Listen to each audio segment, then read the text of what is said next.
If you Quavoed the whip, I would assume they're not together. The whip. That's crazy. You just termed that. Quavoed the whip. Quavoed the whip. Nah, for sure. Yeah. If you Quavo on the whip, you're probably not with Shorty anymore. Yeah.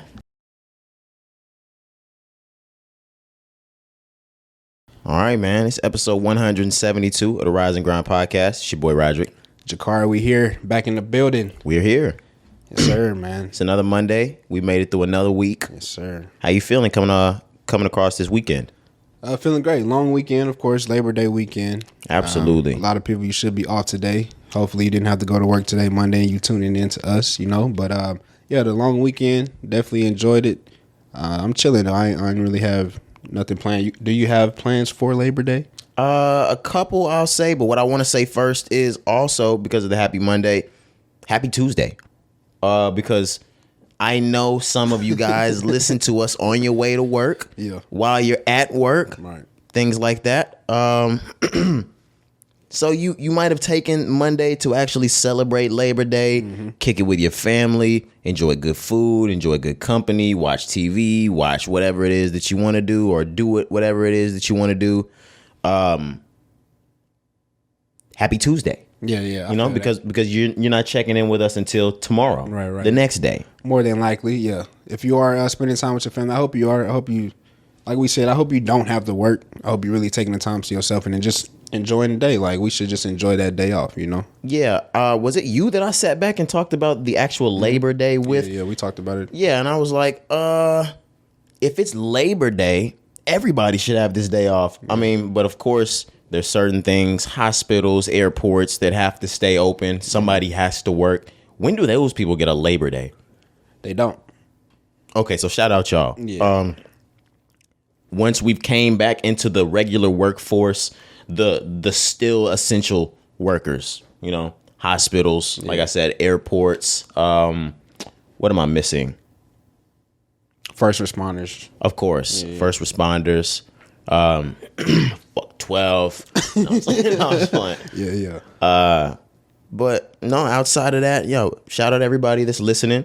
All DSPs, audio, Apple, Spotify, Google, Pandora, Amazon, Stitcher, Deezer, TuneIn, iHeart, wherever it is you're getting that, make sure you hit that download button on us so you can get that offline. If you're watching us on any video platforms, make sure you hit that subscribe button. If you're on the YouTube viewership, make sure you hit that notifications bell so every time we drop some, you get that immediately. If you're on Instagram, Twitter, Facebook, TikTok, Snapchat, whatever it is you tuning into us on social media, hit that follow button, hit that notification so you get all our drops. Absolutely. I love it. Thank y'all for the support always, man. We couldn't do it without y'all. Thank you for tuning in. Wherever you tuning in, I definitely appreciate it, man. So yeah, I love it. I didn't mean to get out of your weekend and stuff like that. No. Yeah, I was just about to actually ask you because I'm done. So how was your past week? It was cool. No, it was all right. I'm not even gonna lie. So this weekend, we talked about the car issue. New engine got put in the whip. You know what I'm saying? And some other things. So when I picked the car up, I turn it on. It starts. I'm like, oh my god, my baby starts. Brand new engine. I'm back, baby. Yeah. So I pull off the lot, and as I pull off, I make a turn. Kind of jerks to the right a little bit. I know. I'm like, not different. You just left the shop? Yeah, it's just different. God damn. So I get to the red light. I make a left out of there. I make that left. The car jerks to the left. I'm like, oh, what the fuck? Okay. So maybe I'm thinking, I'm like, all right, new things going on with the car. All right, maybe I just need to adjust to how this new car feels. Like the new engine, maybe all kinds of things are different in this motherfucker. I was going to say that got a mind of his own. Yeah, I'm like, what's going on? That nigga put a transformer in your shit. Yeah, Optimus Prime. Yeah, for real. So I keep going straight in my lane. I make a lane switch to the right. I damn near spin the car out making a lane switch. So I'm like, okay, all right, I'm going to turn this car around. I go back. He lifts my car up because all my mechanic did. The car wasn't able to be moved or anything like that before the engine didn't work. Right. So what he did was put a new engine in it, made sure the engine worked, and that was the service that he did for me. I don't know why he didn't drive my car around like he usually does. But he lifted it up and he was like, oh yeah. And this makes a lot of sense. From the toe that came, just because I know my mechanic not fucking around with me like that. When the toe picked it up, when they hooked it up, they yanked everything under my alignment type shit. So got a little more work to get done on my car, picking that up this week. But it's been a trying fucking week. Yeah, or weekend. Not having a car, I know that shit weighing on you, bro. Not having a car is one of the worst things ever. Mm. It makes me feel like somebody that doesn't have a car at all. Okay. And I feel bummy. And I'm not saying anything about anyone that doesn't have a car, of course. Like, do your thing, whether you're walking, biking, working to get a car. But like, I feel helpless without my car. Uber is. I never really realized how much it can add up until I started using it frequently.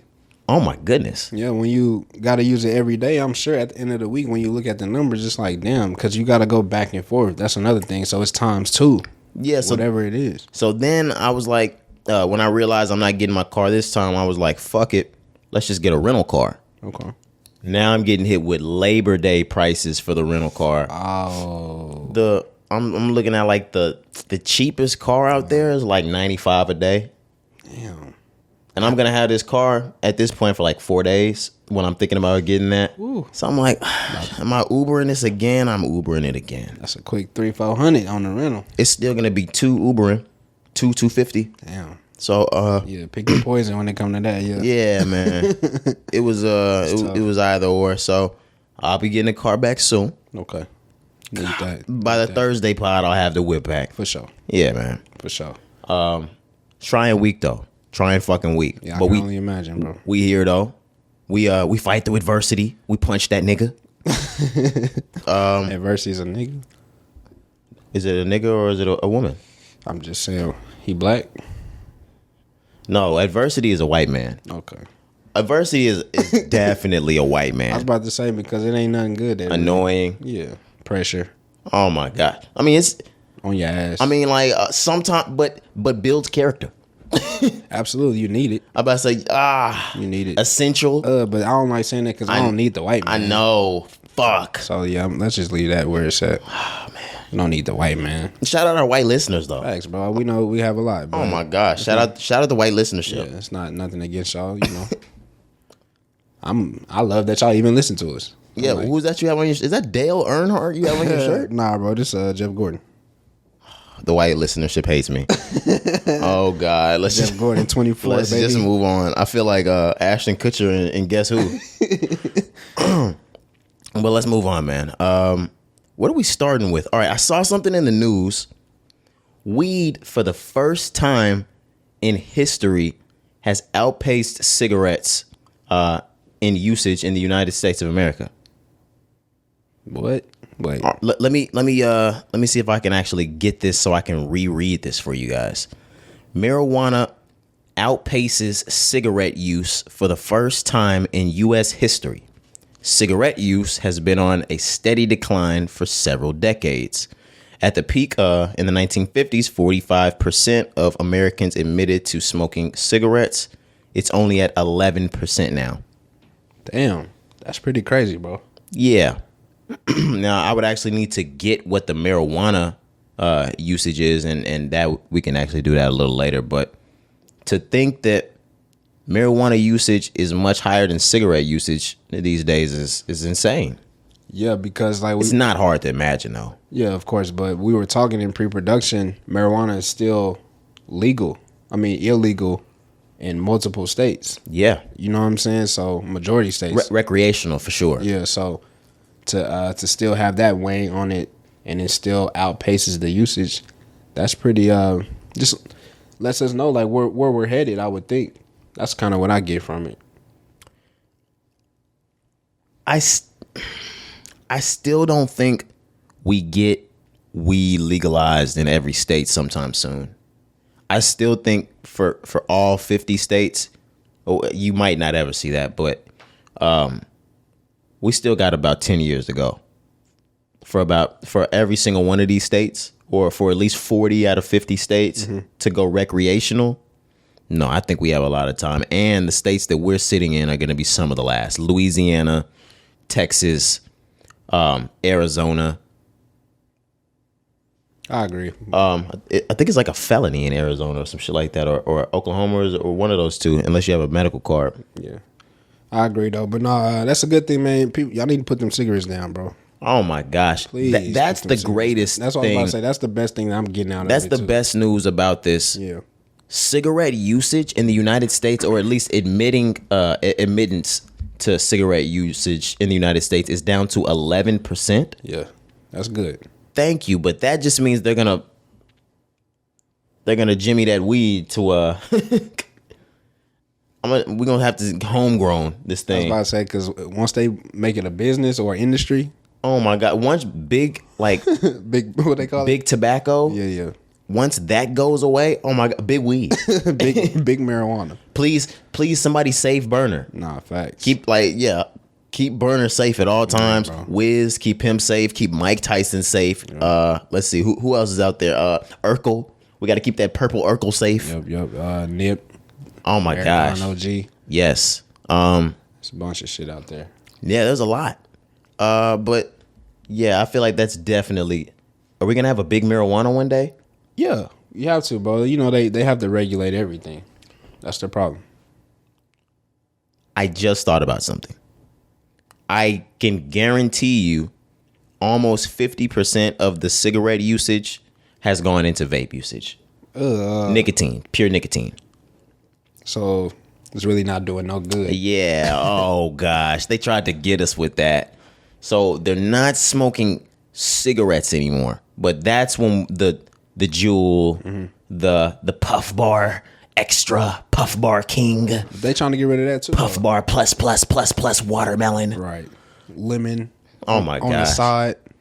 Lemon on the side. Like it's a water. I'm like, damn, like how many flavors come in Puff Bar Plus? This shit's disgusting, bro. 2,000 puffs. I thought they were putting an end to that though, like vape or some type of vapes. I thought they had banned.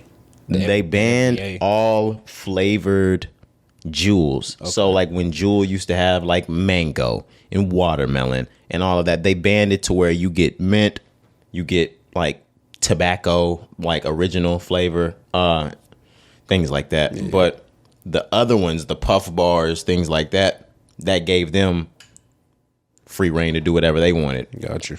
But, you know, so I feel like it's transferred. It's not just people have just gone to smoking weed. Yeah, no, absolutely not. And when it comes to the nicotine and when it comes to the tobacco, those are very strong when it comes to usage. Always. I think it's always going to be like that. I don't think people are ever going to stop smoking cigarettes. People who really smoke cigarettes smoke like packs a day. I don't think they will ever stop smoking cigarettes. That's so player. Player? No, I'm sorry. No, I'm just kidding. Nothing player about that. No, to this day I've never smoked a cigarette in my life. Me neither. Yeah. No, never. That shit disgusting. It's actually gross to think about. Yeah. It's nasty. But it's all good. I know people do it. I've seen people do it. To each their own. Yeah, bro. Just I do advise you to quit. And one of the easiest ways to quit smoking cigarettes is to use weed as your alternate. I know a lot of people that quit smoking cigarettes, not even with weed, but they've used CBD, they've used Delta flower, because a lot of times it's an oral fixation or it's a hand fixation. Yeah, it's like you have to have that in your hand. Yeah. You have to blow smoke out of your mouth some type of way. Yep. So if you can use something like a CBD that still gives you an effect, or like a weed or a Delta that gives you some kind of effect, yeah. I know people personally that have quit smoking cigarettes doing that. Yep. Like you said, to each his own, man. If you want to smoke cigarettes, Puff Bars, Juuls, whatever, just be safe. Do it up. Yeah, do what you do. Yeah, just be safe with it, man, because that shit is killing us. It is. At alarming rates. Literally. At alarming rates. For sure. There was a crisis that went on with children dying over it. But let's move on. Are we ready to get into music? Yes, sir. The week is past. And DJ Khaled's God Did has came in at #1 on the Billboard Top 200 albums. Yep, just like we would have expected it. Yeah, But he did have a battle on his hands. He did have a battle on his hands for that number one spot, which is crazy. With Bad Bunny. Bad Bunny, in his 17th week, was still at number 2. He's been in the top 2 for 17 weeks. I don't know if you remember, even when Rod Wave dropped, there was a battle with Bad Bunny. When NBA Youngboy dropped, there was a battle with Bad Bunny. And the talk that we had a few minutes ago was Bad Bunny is Drake. He's Drake to the Spanish culture. Like, that's not an exaggeration At all. I'm not going overboard. I'm not going underboard. That man is large and fucking in charge. As if not even just the Spanish community here. I know people that don't even know Spanish that vibe to his music. Facts. I was gonna say that because I've actually had that conversation with people. Like, Yeah. they're like, do you listen to Bad Bunny? And I'm like, no, but I have heard songs where I'm like, I know this song sounds. I mean, it sounds good. Like, I can hear it. I just don't know what he's saying, but I know it's a good song. I can tell. Yeah, I can't listen to something and I don't know what's being said. Yeah, exactly. Of course, I know he's not saying fuck you, fuck you, fuck you, fuck you the entire time. Like I or something stupid. I know obviously if he's connecting with his people or with the people, that He's the lyrics, saying something. the lyrics resonate. Right, exactly. But to speaking to his popularity, oh my gosh, Yeah, he's a superstar. he is bro. insanely huge. Like so. Global. And if he's in his 18th, 19th week of his album being out and still battling people for number one, he's going crazy. Yeah, man, that's just big shout outs to him. He Hell sold yeah. 105. DJ Khaled came in at 107, like we said. So close battle, super close battle there. Quiet Storm. Yeah, you know. No, what I'm saying? Loud Storm. Part 2. No, keep it 100. We're going to get right back to what we were talking about, but I heard it's about to go fucking down. Yeah, man. Yeah. I heard it's about to go crazy outside. Facts. But no, DJ Khaled coming in at number 1, like we said, 107. I think that's well deserved. Now, I still feel the same way about this album. It's not my favorite DJ Khaled. God did. We said it was supposed to feel godly. I didn't feel godly after listening to it, but After track 2, I didn't feel godly anymore. I feel like No Secrets with Drake the and then intro. God Did with Rick Ross, Lil Wayne, Jay-Z, that gave that vibe. It did. I feel like after that, it got more, less regal. right. Yeah. I agree. But well deserved, man. It's a superstar studded album. Of course, it's gonna sell well. I'm glad he did get that number 1 spot. Because if he did, he would have been upset. You know, when he doesn't get number 1, DJ Khaled has shown in the past that he's liable to do anything to get that number 1 spot. Absolutely. So it's good that he didn't have to, do nothing crazy, go out his way to get that number 1 spot. But shouts out to bro, man. That's big ups. Yeah, I saw a lot of the legends talking about this album. I saw a lot of big ups. I've seen people call this a classic, Cari. Mm-hmm. I love DJ Khaled. I love this album. This is stacked full of hits. It's stacked full of big artists, and I think this is one of his best albums to date for sure. Yeah. I think I need more time before I give a classic out, but right now I'm not gonna say so. It's not a classic to me right now at all. Okay. By any means, and that's not taken away from the quality of the work. No, the album's great. It's good music on there. Most people we can't said. make this album. Yeah, absolutely not. But man, the album been out a week. I'm not calling it a classic. There hasn't even grasped me like that. Like there's nothing like even pulling me back to it right now to even want to like love it and listen to it. I just want to do that as a fan, but the music is not pulling me. You know what I mean? So Right. No, it's not a classic. It's not a classic at all. I don't think so. Not right now. It's too early. Is the title, the song title, God Did, is that song a classic? Does it have classic potential? It has classic potential, absolutely, because it's the longest Jay-Z verse that he's ever recorded. And on top of that, he was actually saying shit within the words. It wasn't like he was bullshitting on the verse. I was going to say the reason why a lot of people were saying this was more so a classic was because whether it was between Wayne or Jay-Z, both of them began to highlight the beginning to the middle to the end of their careers the entire time. Wayne talked about his influence, whether it's face tats, his dreads, things like that he made rappers do. Or you get to see something like 9 years ago or almost 10 years ago, Jay-Z get on Pound Cake with Drake, and he talks about the millionaires he made. Yeah. And you listen to him on God Did, and he's talking about the billionaires he made. It's amazing, bro. So you get to kind of see things come full circle for these men. He's 52 now. Which is crazy. I'm like, damn, you still rapping this good in your 50s? He's 52. Damn, Jay getting old, man. So when you start to think about it like that, I go, yeah, that song might be a classic. Mm-hmm. Yeah, for sure. Now, of course, like I said, I'm not giving that term out a week after the album drops. No, but it has the potential. I agree with you. That's probably going to sit in one of Jay-Z's all-time verse. I would even say, not for Wayne all time, but that Wayne verse is nothing to be played with at all, bro. Absolutely. Like, he killed that. I actually had somebody ask me this last week, like, what was my favorite? And I'm like, obviously the Jay verse is going to be my favorite because that's just like we just said. He said more, yeah. That's a crazy verse. That's an all-time, like, great verse, like you mentioned. But Wayne, I was like, it's a close second with Wayne. Even though he didn't have, as many bars, and he didn't go as long, Wayne put up an A+ verse on that song. And I'm not saying this is what you're doing. Stop comparing these verses, guys. Yeah. Or if we're gonna compare Jay-Z and Lil Wayne like we always do, stop using these two verses to compare them. Yeah. Jay-Z put down 84 bars. You can't compare anything to that. Well, yes, you can, because Lil Wayne went in the booth and ripped it for like 400 bars. Yeah. But you can't really compare it to something like that. Especially not now. Yeah, and we shouldn't. Yeah, like you said, just Jay's an OG, man. 52. Wayne is about to touch 40s, if not already in his 40s. I think he's like 39. But like at this point in their careers, let's just appreciate them. The fact that they're still in the game, still giving us quality rap verses like this, bro. And in their 40s and 50s, like that's unheard of. Like you were right, he's 39. 39, yeah. But that's just unheard of, man. So yeah, I agree with you. Let's stop pitting our greats against each other. What did Cole say? Why can't two legends just coexist? Like, that's for real, bro. Like, we shouldn't be pitting them against each other ever. Oh, I was pitting them against each other. No, you weren't. I just said we shouldn't pit them against each other with these verses. Nah, man, nah. We can't pit Carter against Carter? No, of course. We can my do that. gosh. But no, within these two verses, we shouldn't. But yeah, if we wanted to have that conversation, we could. We could for sure.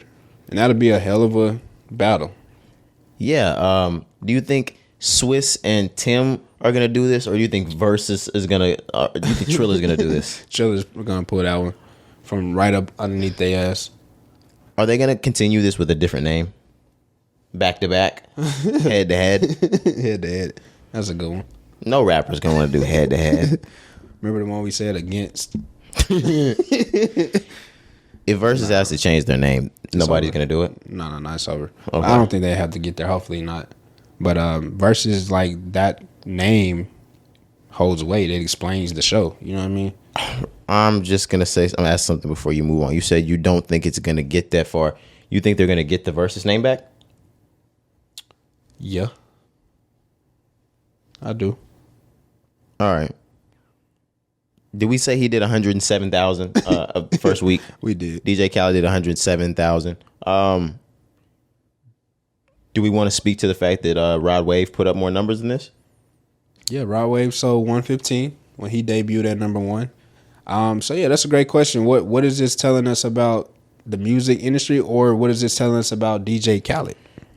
This could be saying a multitude of things. The first thing that it could be saying is Rod Wave is a lot bigger than everyone thinks he is. Yeah, I think Rod Wave. I think we can call him a superstar. I was gonna say, yeah, that's why I wanted to say that first, because I don't want to disrespect Rod Wave in any way by saying this. Respect to him. Absolutely. He is more than likely way bigger than everybody thinks he is. I can agree with that. The second would be either DJ Khaled's album is not resonating, or third would be DJ Khaled's popularity isn't at the point where he would do those type of numbers album dropping right now. Yeah. And honestly, I think it's a little bit of all of them. Could be. Okay.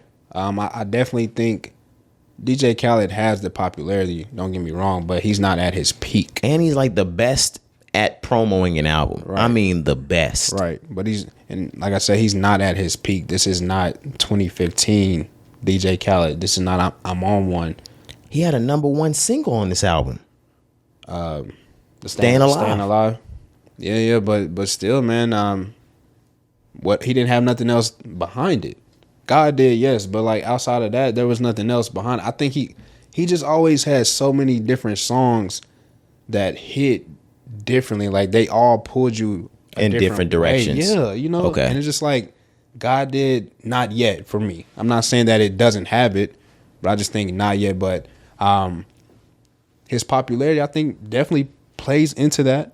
I definitely think the sound, music, I don't think we appreciate the compilation albums like we once did before. I think it maybe not all the way dated, but on its way to being dated, where it's like, yeah, those are cool, but we don't really like look for those anymore. Well, it's gotten to you're right. It's gotten to the point though that we almost look at DJ Khaled like a rapper.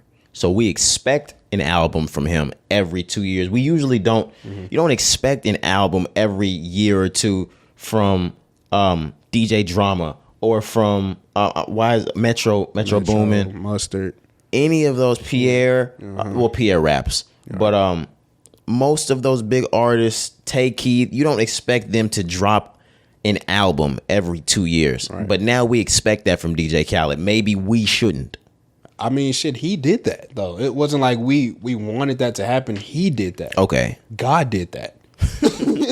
You're right. No, this is exactly where he wanted to be. God did. Yeah, God did that. But no, definitely, bro, he built his career on that. Okay. He built his career as being looked at as a rapper where we expected an album every 1 to 2 years from DJ Khaled.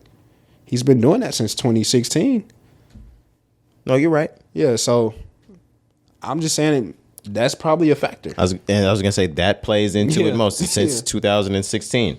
For sure, man. Nothing's forever. Yeah, I mean, the rappers that were the biggest in 2017 are not the biggest anymore. The rappers that were the biggest in 2018 are not the biggest anymore. I mean, so yeah. And if you think about it like that, this is still great for DJ Khaled. What do you mean? For you to still be putting out #1 albums. Oh yeah. And you've been putting out #1 albums since 2016. Yeah. For sure. Okay, so even in everything we're saying, of course, we were never saying anything bad about the album. Hats off to DJ Khaled. God did.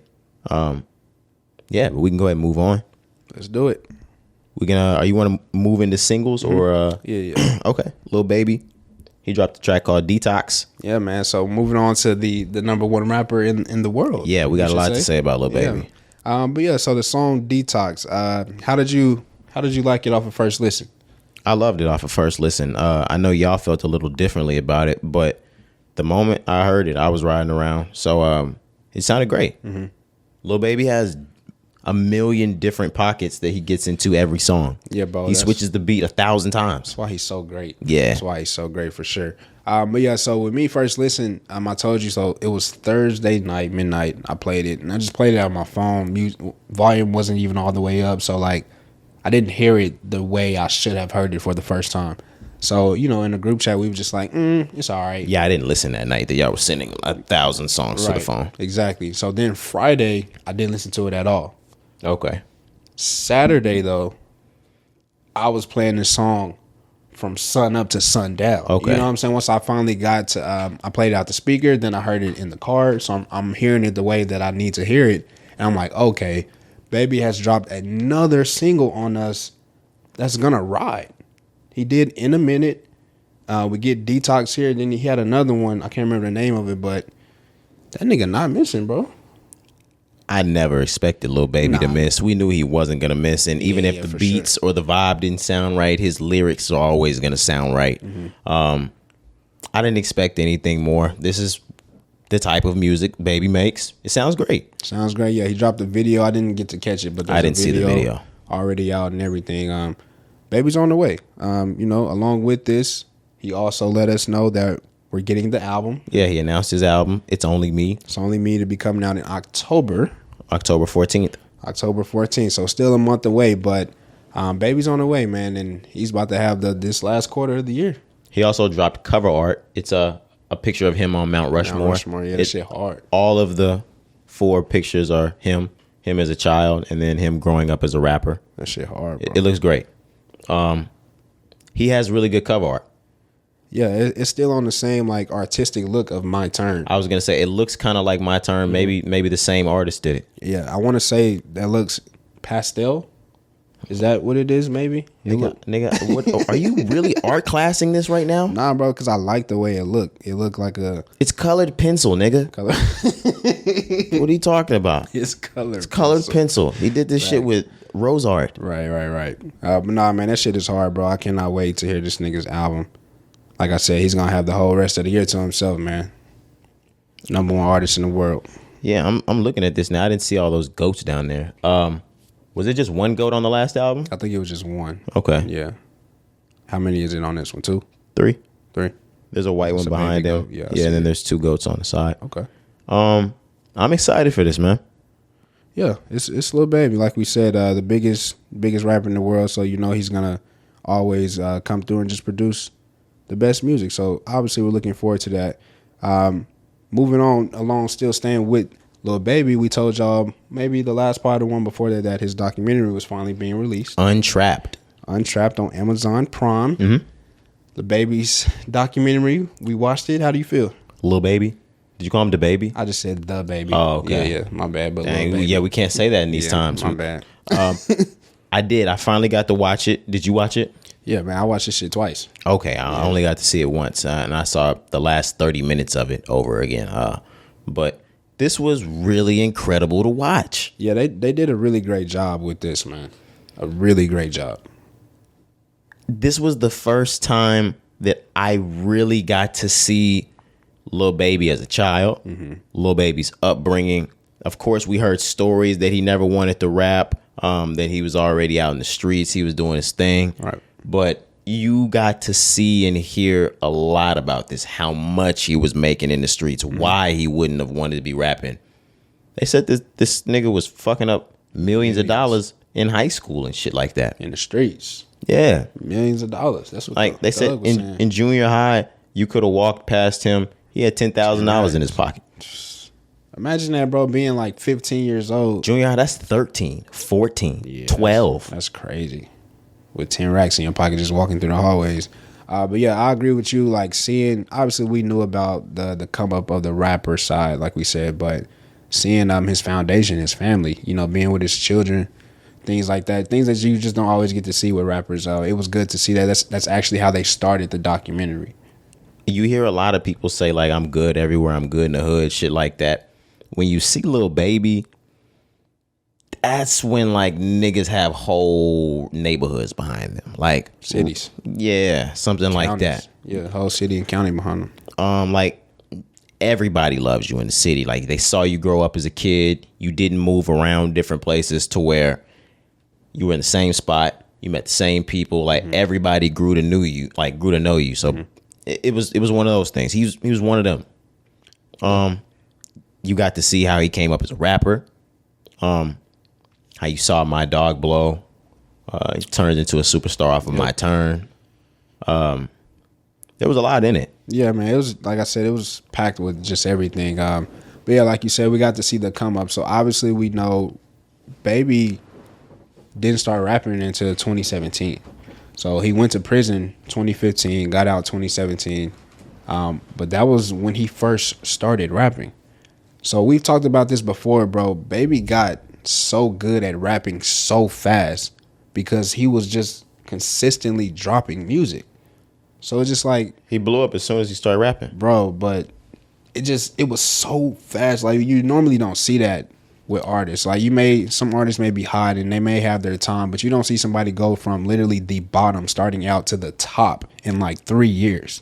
I mean, but the way I just explained it, it makes all the sense in the world to me. Okay, so we got somebody that's from the trap. So he's got the streets already, number one. He's got the money to not only record, but to push and to work this record. And he's good. On top of that, he's spitting real shit. So if you already got the money to work your record, say you needed $100,000 to work your fucking record. Right. He has the money to do that. He has the hood behind him to listen to it and to spread the music. He's got the backing. Yeah. This makes a lot of sense why he blew up so quick. Thug put him in the game. Yeah. I love it, man. I love it. It really made me become even a bigger fan of Lil Baby, more than I already was before I watched it. Like, it just got personal. Like you said, we got to see him at the local corner stores, you know, in his community, talking to people. So you got to hear his community talk about him. Right. It was just, bro, it was good from start to finish, man. I loved it. I'm going to say something, guys, that I always denied. This is the first time I watched it, and I was like, oh, he's doing shit like Lil Wayne. You did say that. Now, of course, if you were around for 06, 07, 08, 09, you knew that the fan base was much larger on Lil Wayne's side. Like, it's not as large as Lil Baby, as you might see. Lil Wayne did it much bigger. Mm-hmm. But no, I understand the kids now. I understand the teenagers, the young adults that are looking at Lil Baby and they're going, no, he's the new Lil Wayne. He's doing this like Lil Wayne. Nobody's done a run like this since Lil Wayne. We might be right, Cari. Yeah, I would agree. It's the impact, like you said, that you can have on people, that you can have on communities and neighborhoods that you grew up in, but also communities that you've never even been to. You know, like Lil Baby, yes, he was loved in Atlanta always, but then this nigga is loved worldwide. You know what I mean? So the impact, the influence when it comes to fashion, his style of rap, like all of that, like Lil Baby created a whole different sound of rap. Now it's niggas that sound like Lil Baby, you know? So I definitely agree as far as comparing them to Wayne, as far as the impact that they had. It's the same. Now, Drake's run was big. It wasn't like Lil Wayne, though. It was different. I don't know how to really explain it, but the way Lil Wayne blew up, it was different. Mm-hmm. And Drake's run was a lot larger when you think about it in the grand scheme, but Wayne's felt bigger. Yeah, I'm trying to see how we could really explain that too. So that's why I didn't want to add Drake into the biggest come up since then, mm-hmm.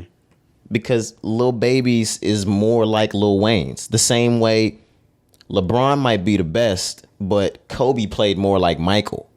Lil Wayne's is more like Lil Baby's. Drake's might have been the biggest run out of all of them, but this is more comparable to Wayne. That was good. Okay. Am I shooting? You potted. Okay. Yeah. Just wanted to make sure my shot was on. Yeah. Okay. On today. Good shit. I had to bounce back. Let's get back to the defense now. You know what I'm saying? Yeah. Niggas scoring this shit. Yeah, but overall, this was an incredible documentary. Yeah. I'm gonna spin back and watch this over again. I'll probably watch this multiple times. Definitely. I can't say this is inspiring just because all the women have like made this like bad to say it was inspiring. Really? It took a Lil Baby documentary to inspire you niggas. I was like, oh my gosh. Like, damn, we can't be inspired by that shit. They were like, you 25 and a Lil Baby documentary inspires you? Yes, bitch. What the hell? This nigga's getting money. What you mean? Any nigga getting money, I'm inspired by.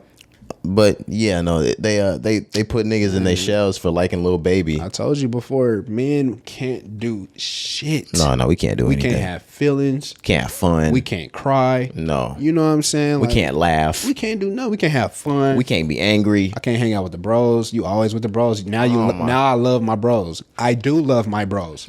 Like, I'm sorry. Okay, and this is another conversation that, like, some things had to be understood. Like, and I know there's gonna be backlash on this.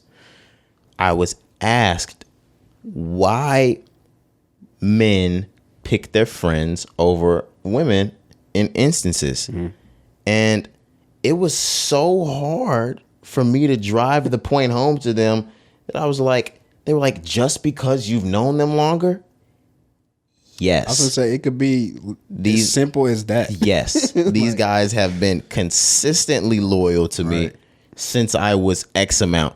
And even if that outlasted the relationship by 2 years or 3 years, that's why. I mean, but I know there's some women and some men that they're like, no, I'll drop everything for you right now. Yeah. And you know, to each his own with that as well, but I just hate how it's like men can't love on their friends just like how women love on their friends. No cap. No, I mean we're not loving on them like the way they love on each other. But like I can tell you I love you, or like of course like, we do tell the bros we love each other. You know what I'm saying? Like every time I'm like, bro, I hope you get home safe. Like nigga, check in. We always like if we out together, we all text when we make it home. Like why can't we do that? Someone or some generation somewhere before us made all of that soft. I ain't trying to hear that shit. They made all of that, well, quote unquote soft. No, we don't abide by shit like that. I mean, bro. We let niggas know. I love all when my niggas, yeah, bro. we let niggas know we love them. That you know we back in the crib, safe, shit like that. Absolutely. And if you get rowdy while we out, we will still sleep you. so like don't get it twisted. Yeah, so like that's the type of shit. Like, so what is we talking about? Real talk. Don't play. But yeah, were we still on Lil Baby? Nah, we can really move out a little baby. But once again, check out that documentary. If Untrapped. You have Prime, Untrapped. It's actually when you finish the documentary and you hear the name of the documentary again, it all makes sense. Mm-hmm. It's like there it is. Yeah, he's untrapping. Yeah. He might be untrapped now. Right. Or is that what he wants Stacey Abrams to think? Holy Shout shit. out Stacey Abrams. Nah, I'm just playing.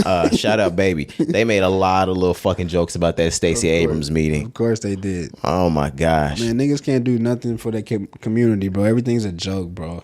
Everything's a joke. Everything's a joke. Lil Baby's been heavy in that. Oh my gosh. Activated. Oh my gosh. He's city councilor. Yeah, bro. He's at all the council meetings. Oh my gosh. He on his promo run. He's PTA board. Absolutely, yeah. He's on Jason's snacks at school on Saturdays and Mondays. Teen mom and shit. Oh my gosh. Yep. Bro. You say teen mom? Yeah. Okay. We're talking about Lil Baby. I know. I should have said team dad. Dominique? I was just making a reference. Nah, dog. You gotta apologize to Baby, bro. Yeah, I can't call him a You can't. woman. Nah, dog. Yeah, that's my fault. Nah, man. Shout out Baby, bro. Fuck wrong with you, bro? It's my fault, cuz it. Nah, he gonna hit you about that. Yeah, bro. I know. And he gonna see if you hit about it. Yeah. You gonna hit about it with Baby? Have you all that shit we just talked about? Have you seen that new TikTok? And they like, yo, they said, come to the set and handle your DP. Nah, I ain't seen that, bro. All right, man. You gotta, never mind. Whatever, bro. Damn it. Whatever. Let's move on, man. DJ Drama and Jeezy. The Snowman. The Snowman. They're back. And this sounds so gangsta grillish, it's not even funny. Man, bro, it sound like Trap or Die, I swear to God. But this one actually was, it was a different feel to this one. This was like sped up. The song is called I Ain't Gonna Hold You. Okay. They came in with a KRS-One sample. Crazy song, bro. I love it. I fucking love the song. But it's turned up. It's like a fast song, like an up-tempo song. But Jeezy is still getting his bars off, bro. DJ Drama comes in, you know, with his ad-libs at the end. I love this song. For a first track out, for a tape, especially with Jeezy coming back, he did what he needed to do. Yeah, this one will definitely ring in the streets, bro. I can hear this in the club, too. Like, it's one of those where I think, like, DJ Drama's going to get this off in his sets. Yeah, and Jeezy has always been the type of artist that no matter how old he is, his tracks always somehow make it into the club. Yeah, I couldn't agree more. Like, and even his shit makes it into the club on movies, nigga. Like, facts. Like, we'll be watching movies and hear Jeezy in the club. Like, god damn, nigga, he's in the soundtrack in the club, nigga. I was going to say, this song came out 10 years ago. How's the DJ playing you in the club in the movie? Yeah, bro. That's different. Yeah. When you the Snowman, I guess you could do that, though. Yeah. He just getting us ready for the winter, bro. That's what it is. Don't do this, Cari. He just getting us ready, fam. Is he really dropping in the winter? I don't know. I'm just No, he probably is dropping a fucking album in the winter because he's the fucking Snowman. Yeah, bro. Definitely. Should have been podcasting.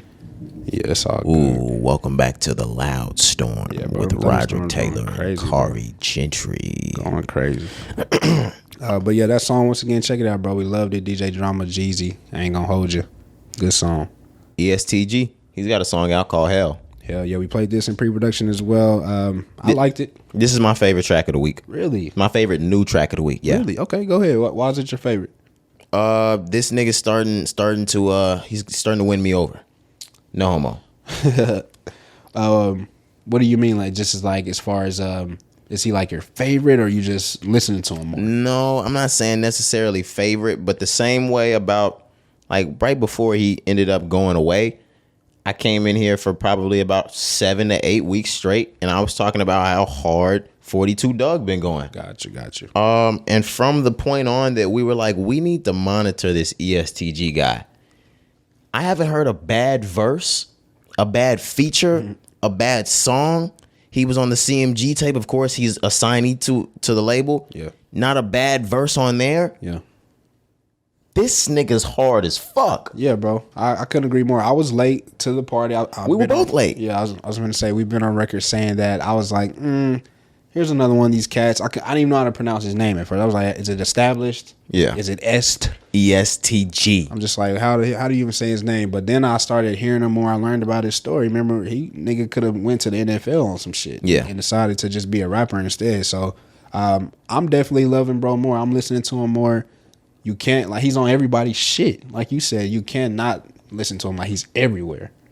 He was already smoking it for us. It was when Chickens Future. with Future. I swear to God, I was gonna say that shit too, bro. It was when Chickens dropped that something switched, and I was like, "Oh, this nigga's the fucking truth." Yeah, bro. He's the truth. So yeah, Held by EST Gee. That's my favorite so far. Check that out. He's going crazy on there like usual. Yep. I didn't even know if that was him at the very beginning because it was almost singy-ish. Like I was like, "Is that EST Gee too?" That nigga's very talented. Yeah, bro. man. Check that out. Freddie Gibbs, you put me on this. Yeah, Freddie Gibbs dropped Too Much featuring Moneybagg Yo. I was so BSF I hadn't listened to it yet. I was like, I don't know if Benny would like me if I do this. Yeah, man. I didn't even know this was coming out. I just happened to see it going through Apple Music. I'm like, let me see what Freddie's got going because his album is on the way. He's actually been posting billboards all around cities and shit, letting people know that I'm on the way with my album. So I was like, let me see what Freddie's talking about.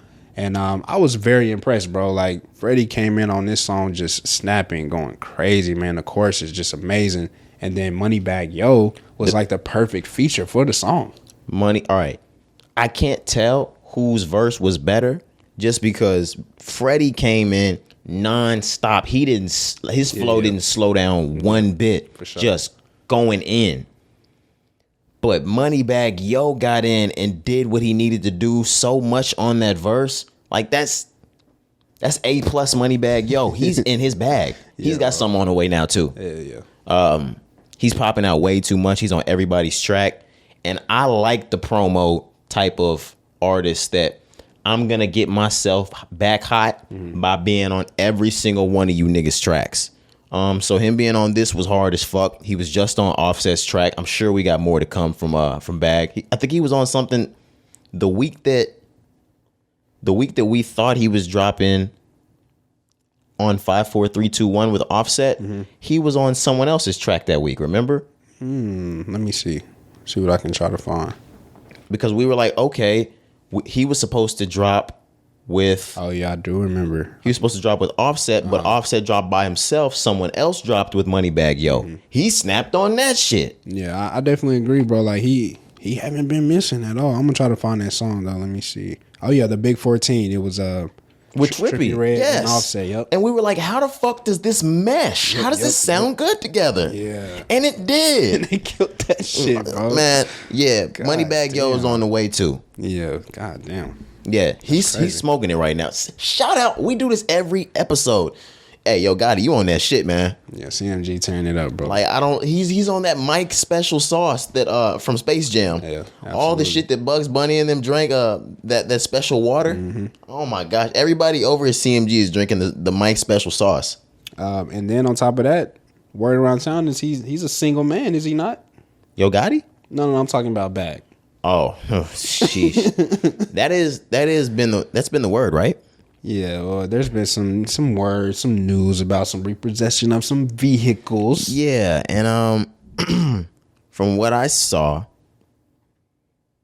Moneybagg Yo had Aries Bentley or something like that, or it was a Lambo truck. Yeah, I think it was the Urus. Yeah, the Lamborghini Urus. Yeah. Repossessed. She came back and she was like, he wouldn't do that, but because what was stated at first was it was repossessed or just straight taken back. Okay.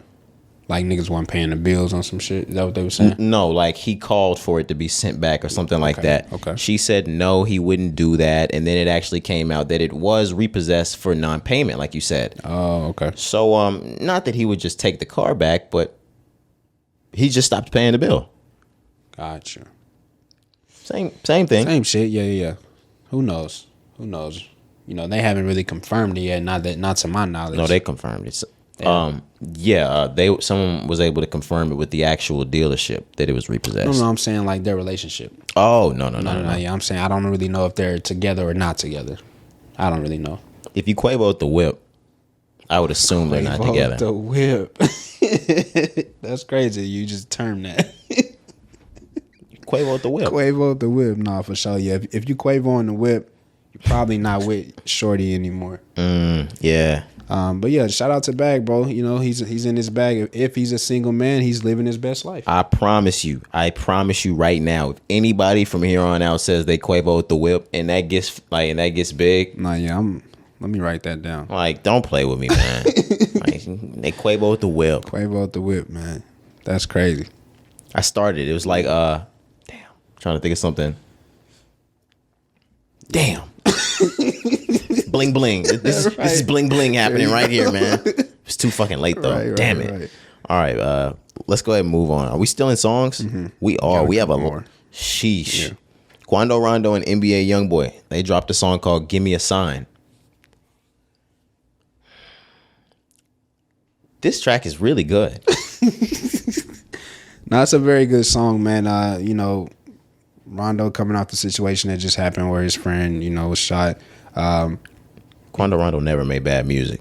No, ever. But he came into this song still on the cusp of that. So I feel like this song was very personal, very emotional for him. Right. The verse, you know, he talked about it. He talked about seeing his friend die and how that made him feel and the tears that he shed. So you felt that. That's why I liked his verse so much. I don't listen to bro a lot, but I like when niggas give us, you know, that personal music. Like that's what I want to hear. So he went in, Youngboy went in as well. It's not a bad song at all, bro. I agree with you. Like it's overall, I like the song. I think it's a great song. Like I said, I actually did listen to Quando Rondo. It's just it was basically, if you thought somebody had blackballed NBA Youngboy, after this happened, Quando Rondo's career was damn near non-existent. He couldn't do a show. I'm sure the sales weren't going to be popping if he would have dropped music. But no, I never thought he made bad music. Never. And of course, we don't say that about NBA Youngboy at all. We know he makes great music. So yeah, I like this. I wanted to bring this up because their manager, or NBA Youngboy's manager, I believe it's both of them, just because they're signed to the same label. Quando signed to NBA Youngboy. They stated that NBA Youngboy is going to be going on tour, and I think September, which is this month, right? Yep.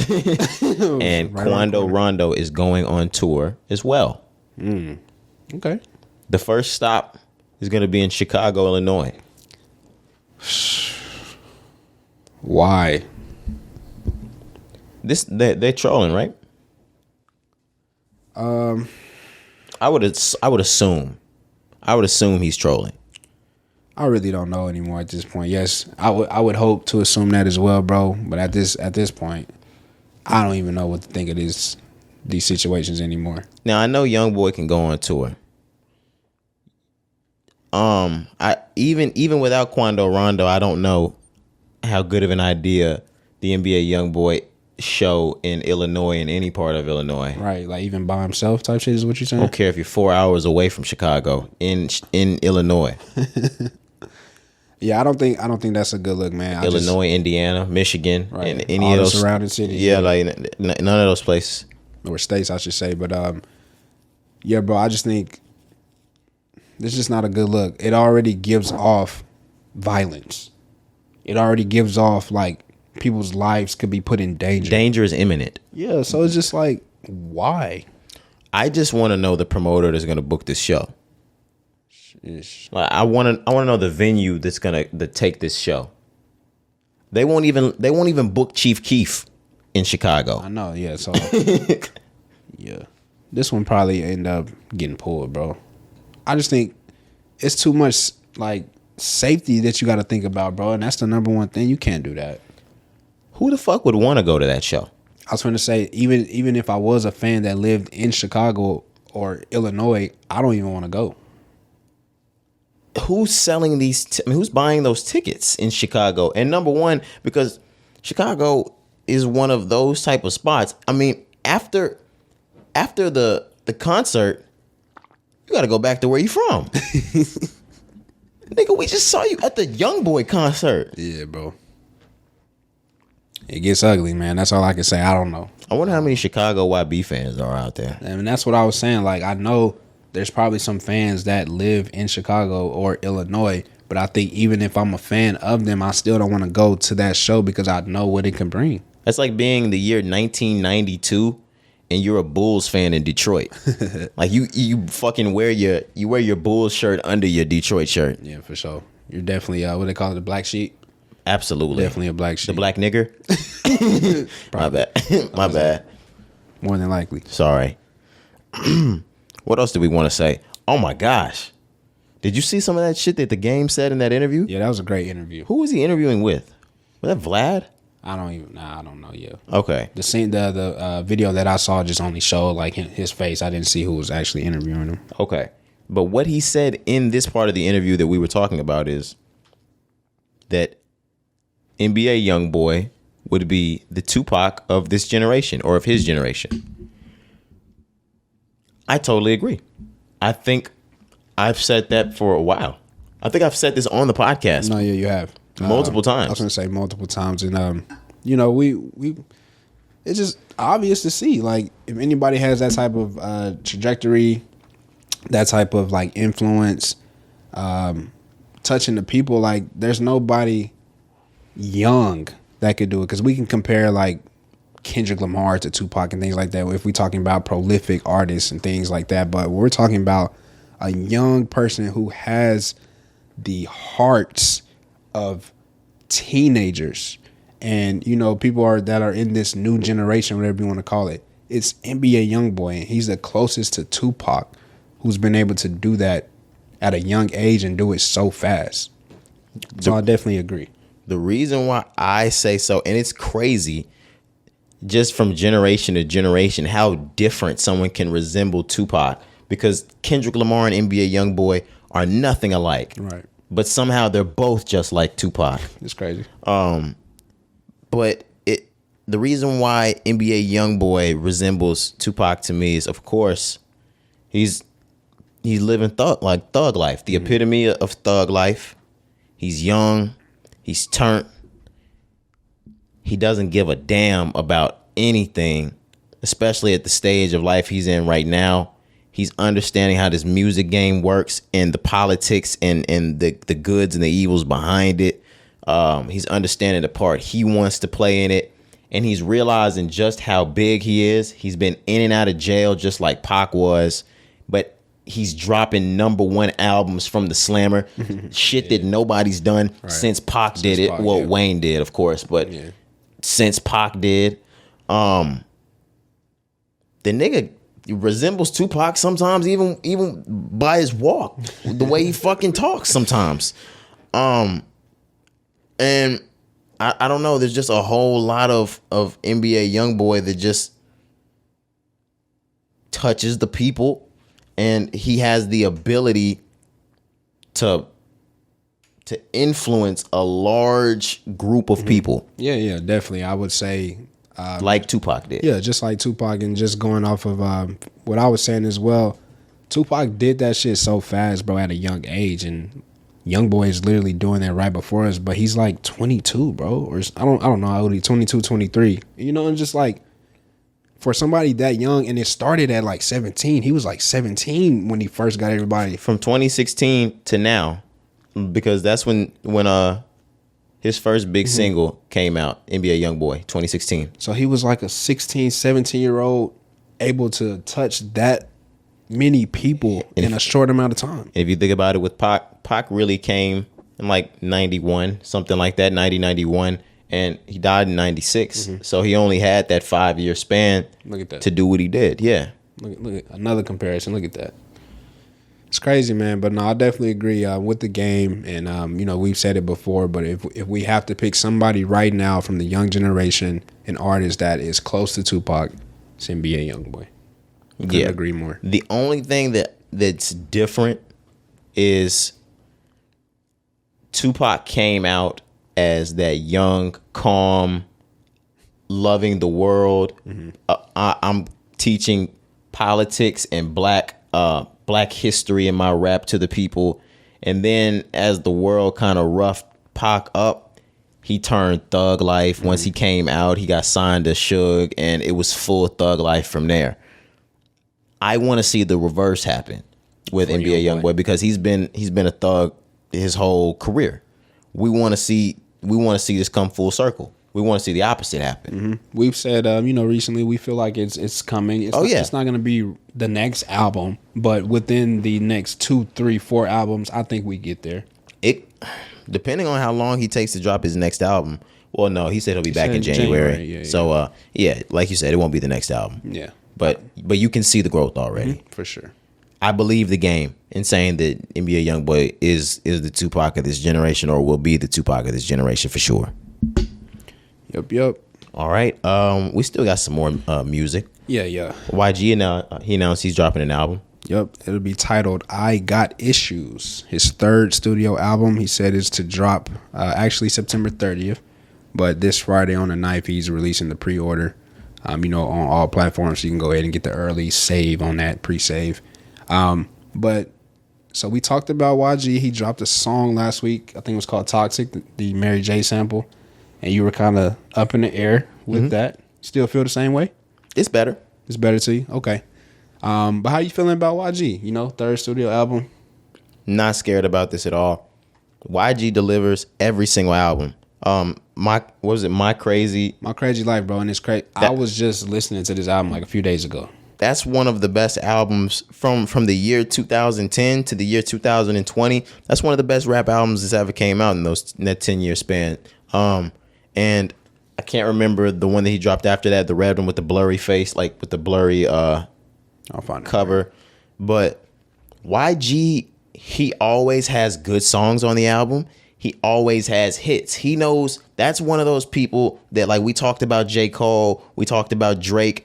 They learned how to make a hit. So every single album that drops, they got hits. Okay, so yeah, still Brazy. What was the one after that? Stay Dangerous. And then For Real, that was the one with Keisha Had a Baby, shit like that. Yeah, that nigga's going in, bro. He has a way, every single album that comes out, he has hits. He can drop hits. He knows by the ear what sounds good to the people. This is what's going to play on radio. He's from LA. He knows origins of that rap sound. Of course, not the New York side, but like the LA. He knows how to get in people's ear and make the shit ring. Facts, bro. YG, now that we looking through his catalog, bro, I ain't really ever put out bad music. No, that's what I'm saying. I am 100. I'm good. Like, he could not even have a single out by the 30th. I'm good with this because, damn, even if he doesn't have a hit single out, he's going to pull one from that album. Facts. It's going to go crazy. The ladies are going to play this song. It's going to be in the club. My bitch drive a whole white range. Hey. The nigga does it every album. Yeah, bro. I couldn't agree more. YG always been one of my favorite artists. We listen, bro. We was listening to the YG mixtapes in high school. So, like, we know the origin of the YG sound, like you said. I was listening to YG, like, on some She a Model shit back when we was in junior high. Yeah, bro. Like, 12 years old. The Tooted and Booted. She a model. She walked the runway. Niggas wasn't on that. Keep running back my way. Niggas was not on that, Nah, bro. Y'all wasn't on YG back then, man. Tooted and Booted. Tooted and Booted. They probably don't even know that song. Usually I tooted and booted, but I'm a keeper. Yeah. So many hoes I can rent and lease her. Come on, man. Y'all don't know YG like that. But nah, bro, I'm definitely looking forward to that. It's called I Got Issues, like I said, on the 30th, end of September. So I'm sure we're going to get another single probably in the next couple of weeks, maybe. Because Toxic was cool, but it wasn't like a real rap song, like a real rap banger. So I think he's going to drop another rap hit. Yeah, that was a slower one. Yeah. He's going to have a banger, like you said. Sure. For sure. So, yeah, definitely looking forward to that, man. Bryson Tiller. This was surprising. This was surprising for me. He's got a new single that's coming out. So this seems like he's warming up for an album. This is coming out on Thursday? Friday. Okay. Okay. The 8th, yeah. Yeah. Sorry. But wow. Yeah, so obviously he's he's been making some noise with the Diddy song, but we know that was actually his song. That song gave to Diddy. That song was really old. That song was from like 2016 or 17, and he gave that track to Diddy. Diddy turned that song into a hit. Yeah. Put his own flavor on it. But Bryson, Bryson just been quiet, bro. Like I said, I was shocked by this because we almost have forgotten about Bryson Tiller, really, since because Anniversary didn't really ring like that. He tried to come back with the Drake feature. Remember, we were just like, it didn't work. It didn't hit. It didn't work. Yeah. It's just we've gotten to the point where Bryson Tiller's another one of these artists in the mix. And this, bro, I hate to say that because he had star power. He had potential to be one of those ones. Man, Trap Soul was like the best shit that came out in 2015, bro. But to be completely honest, we don't throw Bryson Tiller the flowers we need to throw him.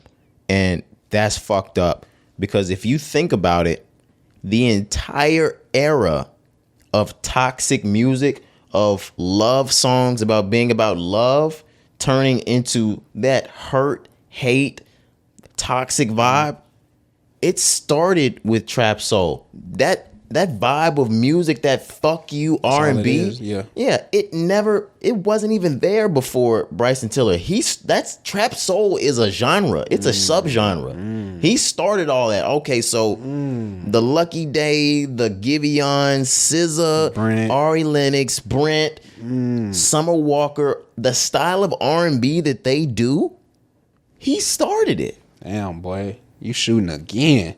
He started it. And we throw him in the fucking garbage now, but he paved the way for these niggas. Nah, yeah, facts. He did, bro. And I hate that too because we've been on record because shitting on him. No, but because people say he had a sophomore slump, and I get it. But bro, the album is still good. True to Self, is that what it's called? True to Self, yes. But bro, that shit is amazing. But if it would have been True to Self, it would have sounded more like the first album. If he would have done Anniversary for his sophomore album, we would look at him different. Think so? Yes, because it's back on the Trap Soul vibe. Yeah. If he would have stayed true to, like, if he would have realized, hey, I got something here. Yeah, I got my own genre. Yeah, like said, I got something here in this genre instead of like the trying to move on to the. Because it's your sophomore slump, you want to try something different because niggas don't like to get put in a box. That's usually what niggas do for their freshman album, but his freshman album worked so well with what he had. Right, exactly. And when you have that much success, niggas always like, okay, what you gonna do next? And it's like Roddy Ricch. Right. Niggas don't want to get put in a box, so they try different shit, but then it's like, oh damn, we wanted Trap Soul or we wanted Antisocial. You know what I mean? So it happens, bro. He should have in that moment realized, okay, I have something here with this Trap Soul type of vibe. Let me work this sweet spot until it doesn't fucking work anymore. Damn, Bryson. But you did get those hits like Run Me Dry, stuff like that. It just, that's not that style. Yeah, for sure. Damn, yeah, he should have stayed, man. Yeah, Bryson, bro. Damn. But nevertheless, he's got a track coming out Friday. I hope whatever track he drops is able to do as well as Diddy's is doing. But we'll see. He's not going to have the push behind this song that Diddy has behind it. Yeah, because Bryson's just so quiet. Like, he's not on nobody's songs. He's not promoting that song like Diddy's promoting exactly, so. He doesn't get to do this at the Grammys or at the VMAs. But hopefully the steam from this song is enough for him, because maybe this is like, how Tim's got on the WizKid song, and that was enough to push the entire next album. Okay. Could be. Maybe we can help Bryson push his entire next album. Facts. Because even though Gotta Move On has been out for a while now, I feel like it's right now catching its high point. Just in this last 2 weeks, I'll say, this fucking song has shot to the top. Fam, this song is everywhere, bro. I wouldn't be surprised if we look at today's Monday, if we're able to check the Billboard Hot 100 and it's sitting somewhere in the top 30. Yeah, or the top 40 for sure. For sure. Yeah, that Diddy and Bryson Tiller. Get in your bag, stay in your bag. Ooh. She the one my love. I guess hard, I bro. gotta move on. That shit is hard, bro. Oh my gosh. It's just the fact that it was pitched down before and it didn't sound half as good.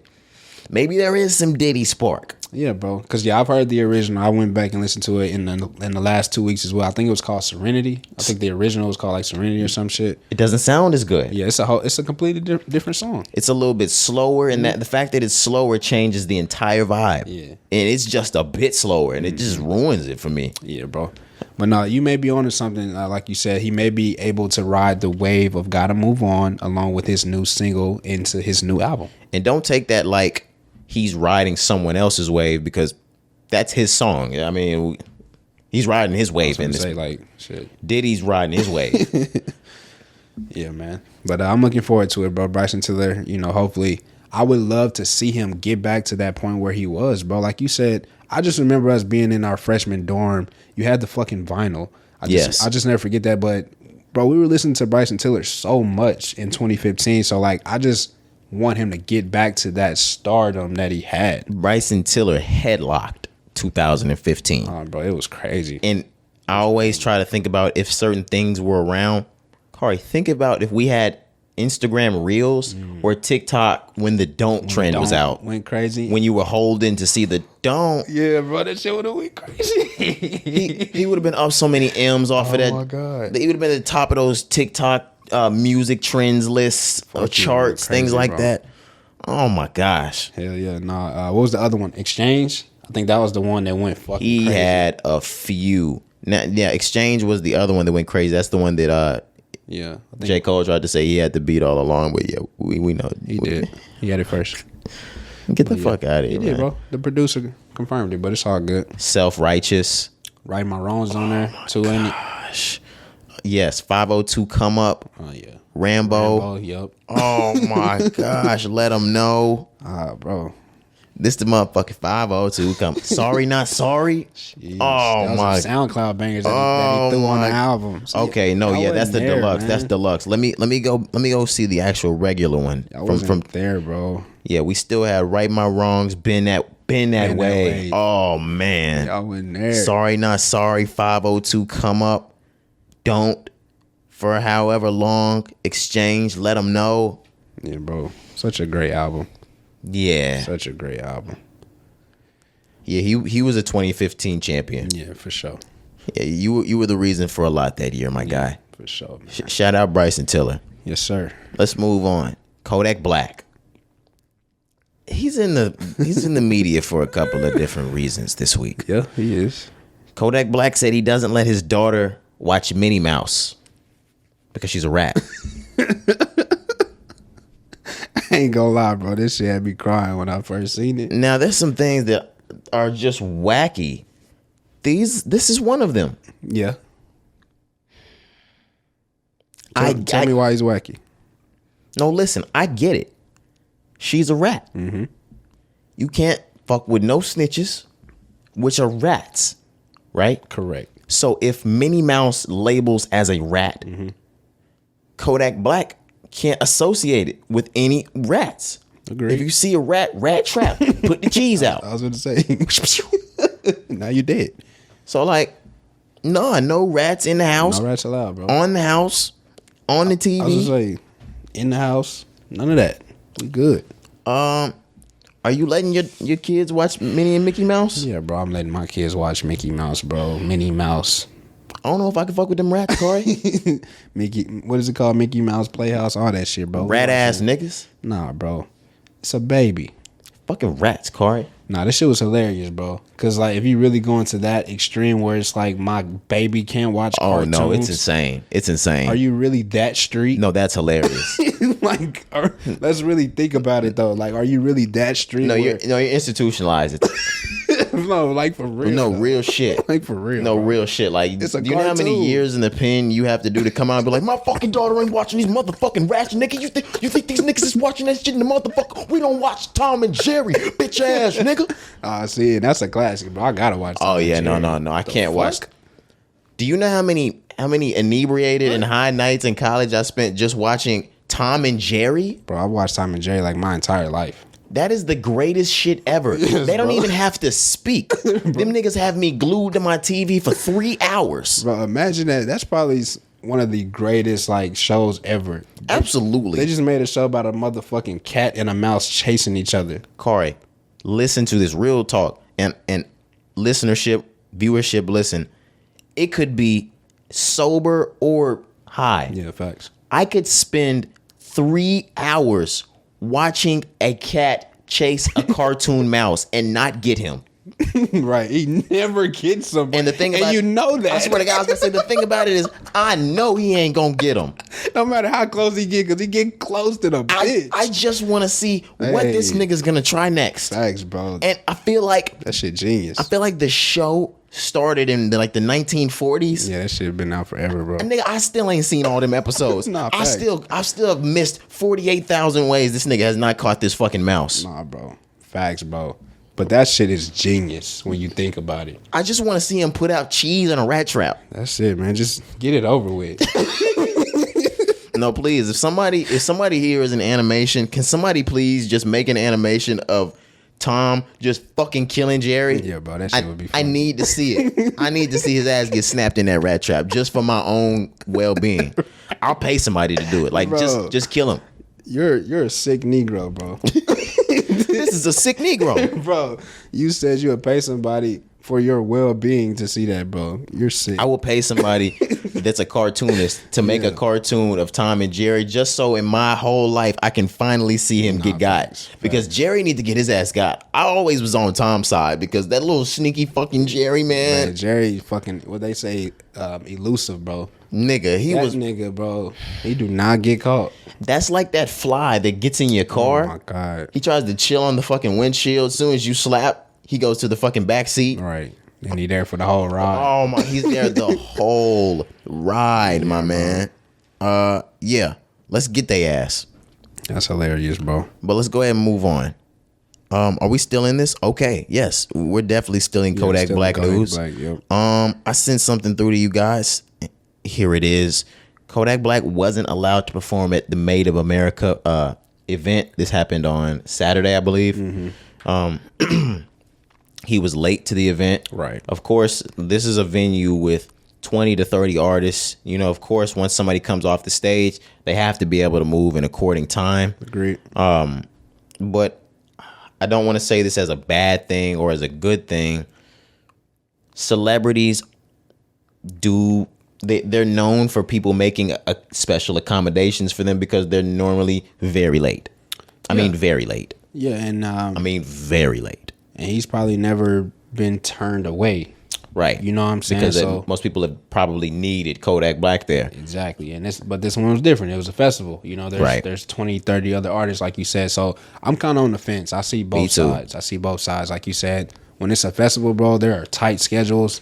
If your performance time is 10 minutes, you on the stage, and once those 10 minutes are up, you got to get off because there's another person that's got to get up there. Absolutely. You know what I'm saying? These fans, yes, there may be fans that paid specifically to see you, but it's a festival, so like they want to see their artists just like how your fans want to see you. So I agree with that. Also with Kodak, because he made a video, he did admit that he was late, but he said it was just a couple minutes late. You know, so if that is true, if it was only a few minutes, I'm like, bro, I'm already here. I have fans here that want to see me, fans that bought tickets to see me. Like, let me perform. The one thing I will say, and I don't know how this entire festival thing works. I haven't been backstage at a festival yet. Kari, if the show has gone to the point where you're up next and you're not there yet, you're not a couple minutes late. That was the case? He was like, up next. That's what I had heard. Okay. I had heard things on social media. I also heard a radio publication on my way over here this morning. Confirm that? Yeah. Sheesh. If the show was needing to go on without you, you weren't a couple minutes late. Okay. Kodak Black went on to say, Made in America, some bullshit. If the artists pull up late, they keeping all your money, even though the people paid for their tickets. They don't care about fitting the artist on stage to accommodate the fans. First show ever that don't send a nigga the half front end deposit. That's why they don't care to make the show go on. I pulled up though. You got a point, bro. But at the same time, you don't. Unfortunately, most venues do send the front end first. You collect the back end after the show. Of course. But there are some big events I heard, like Made in America. Like if you do the Emmys, if you do the Grammys, that's sometimes or more than often like a full back end payment. And he didn't get that. Now, I'm sure he would have gotten the full back end if he would have showed up like timely, did that entire thing. But we don't know the entire situation. So sucks that he wasn't able to perform. Sucks that he went all the way out there and wasn't able to at least collect the front end. Facts. But if that's what they had to do, that's what they had to do, man. Yeah, facts. Like I said, I understand both sides. That's why I said I'm on the fence. Yeah, same. But I hate it for the fans that bought tickets to see Kodak Black and him being in the building and you still couldn't see him. Because he's one of the biggest artists this year. He's probably the biggest artist out this year. Right. A lot of them came to see Kodak Black. Let's be real. Exactly. So yeah, I hate that for them. But you learn from situations like this. Kodak, yes, I know he said, he's probably never been late in his life, but everything that we just explained with a festival, schedules work differently. Niggas are, on time. Things gotta move. They gotta be like a fucking engine moving. So absolutely.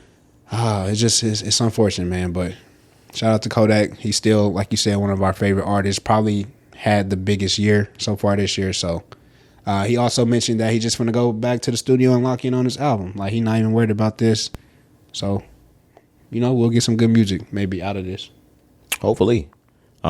We can move into other people at the shows. Abel, The Weeknd, unless we have more to talk about with Kodak. Okay, so let's get into The Weeknd. He was slated to perform over the weekend. I'm not sure where it was that he was at. L.A. Okay. L.A. at the SoFi Stadium. I was going to say, this wasn't Made in America, was this? No, he's on tour still. Okay. Tour. Yeah, so it was his show at SoFi Stadium, the new stadium in Inglewood. Okay. Yeah. So apparently that night, The Weeknd came out. He had just previously wrapped up a show in Phoenix, from what I heard, and they said that he went nuts. He went crazy. It was a hell of a show in Phoenix. Yep. To the point where once he got to the SoFi Stadium show, he had lost his voice already. It hadn't come back yet. So after about 2 songs, he had to stop the show because he couldn't even perform anymore. He didn't have his voice. So he had to cancel the show and walk off. Yeah, I think the shows were back to back. There was a lot of backlash.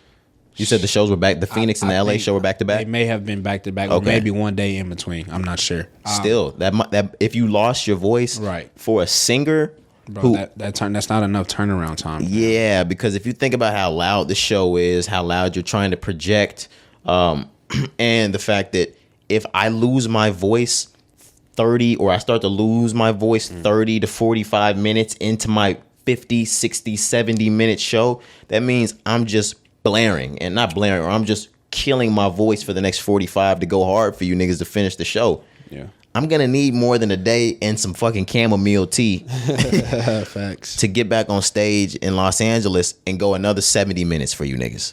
Yeah, I couldn't agree more, man. The backlash, I hated what I was seeing.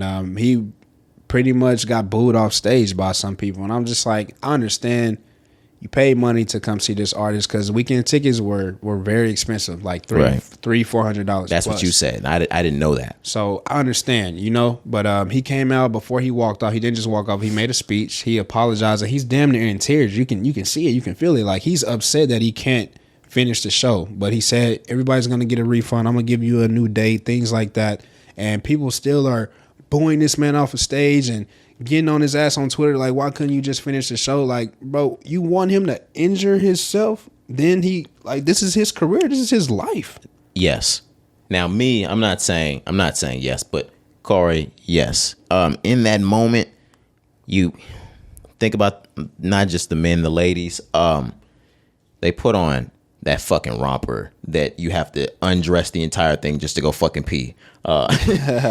You put on a pair of fucking heels.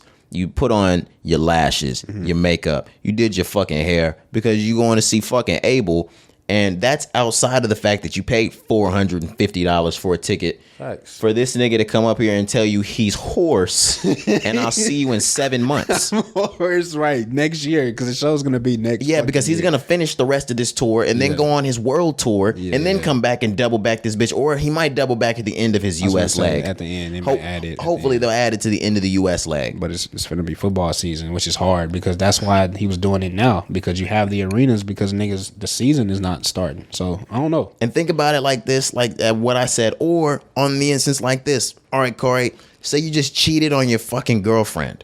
Sheesh. Right?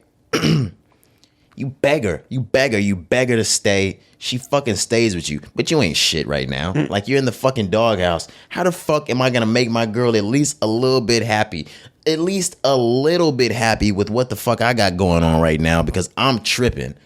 She loves The Weeknd. She does. I'm gonna buy me and her, or her and her girls, whatever the fuck it decides, 2 fucking tickets, front row to go see fucking Abel. I'm gonna tell her to get dolled up. We're gonna go out to eat before. Everything's gonna be great. And we get to the fucking Abel concert. He does 2 songs, says that his fucking throat is scratchy, and he goes home, Corey. No, look, bro. I wasn't saying... Now my bitch is leaving me, and I'm not getting my dick sucked tonight. Facts. Abel probably fucked up a lot of pussy that night for niggas. I understand. But, bro, no cap. Nah, for real. He ruined pussy. For real. Oh my, you had to... Never mind. Your bitch went home upset, bro. Unless you went to Dave and Buster's. Yeah, right. You had to double back and do something. Oh my gosh, you had to go bowling. Facts, bro. But no, bro, I get it. Like, from the fans, I wasn't saying like they couldn't have an opinion or feel some type of way. Because yes, I would have been upset too. I've never been at a show where an artist have walked off stage, so I don't know what that is. I don't know what that entails. We've never seen Lauryn Hill. Oh my god, she wouldn't even show up. She'd be super late too, like Kodak. But I get it, bro. You can feel however you want to feel. You can have your opinion, but also you have to understand that this man is still human. That's the point I was getting at. I feel like a lot of people lose that because they look at the artists like they're fucking robots. They did this to Ye on the Pablo tour. You know what I mean? But Ye canceled the entire rest of the tour. Yeah, fuck him. Fucking we ball. And he copped all the money from the insurance. Oh yeah, I remember that. That is fucking insane. Pissed, oh my gosh, Kanye's crazy, bro. But the thing is, like, it's just Kanye. It's like. So, like, next time he goes on a tour, those same venues are going to book it right over again. And those same fans are going to buy the same tickets. Ha. It's written on my face. I'm him, nigga. I was going to say, no regret, spelled with an A. No cap. I'm so glad I didn't get those fucking Pablo tickets. Yeah.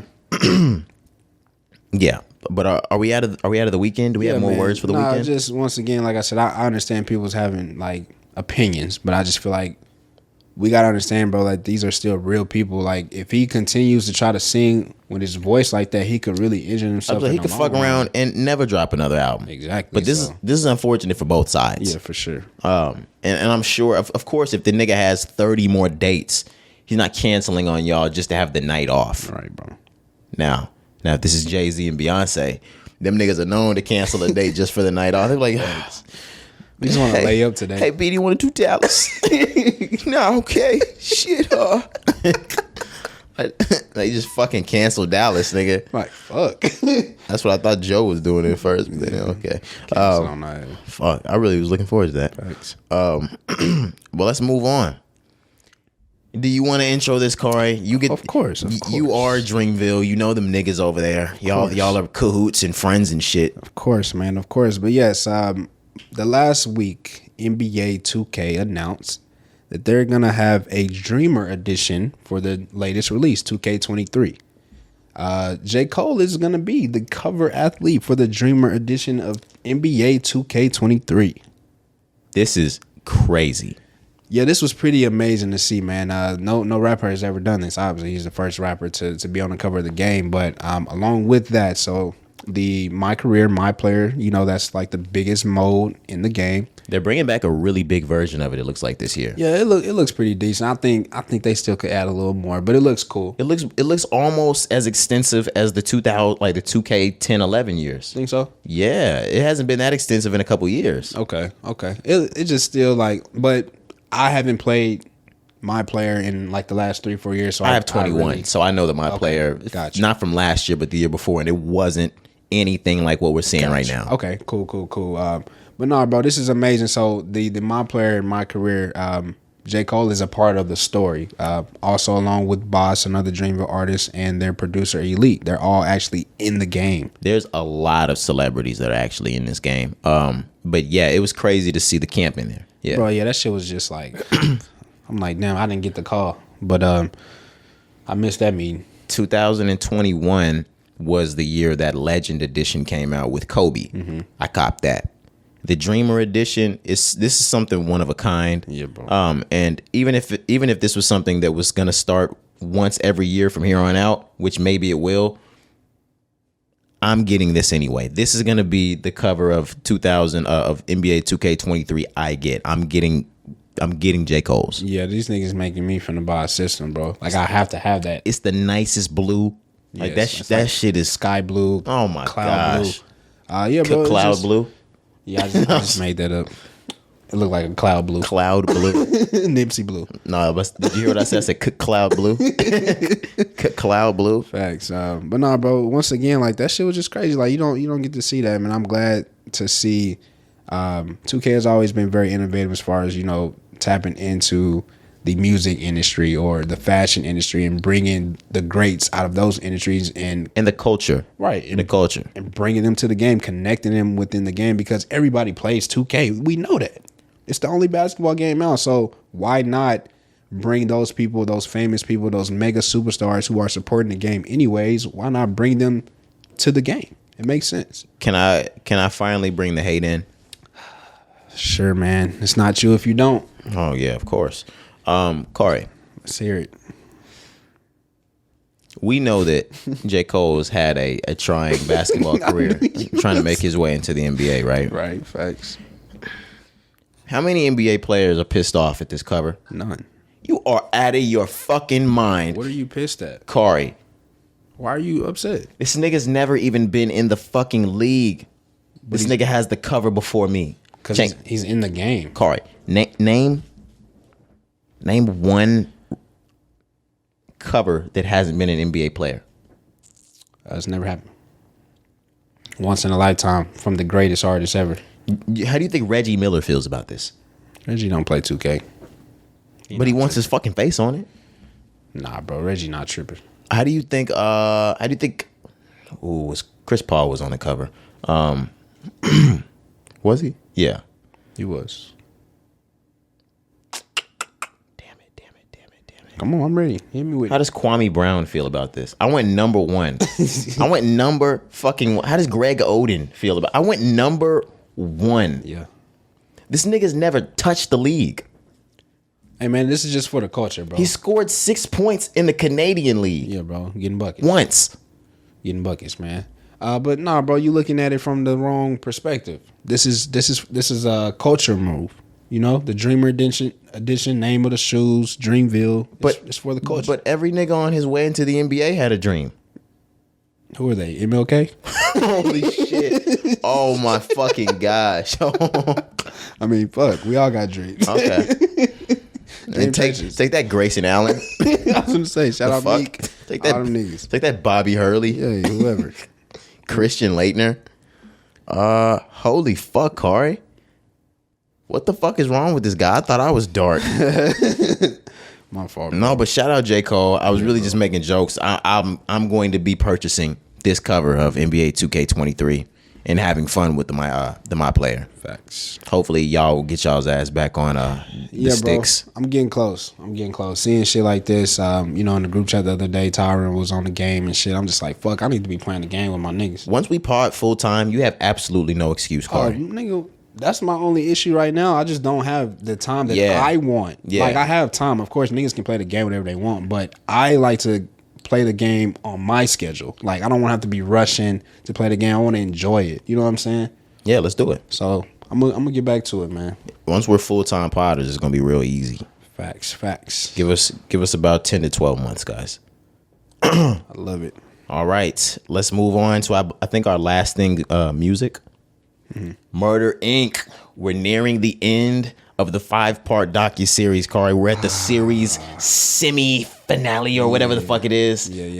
Part 4 out of part 5 just released last Tuesday. Of course, part 5, the finale, will come out tomorrow. We'll talk about that next week. But part 4, the feds kicked the doors in, Cari. They did, man.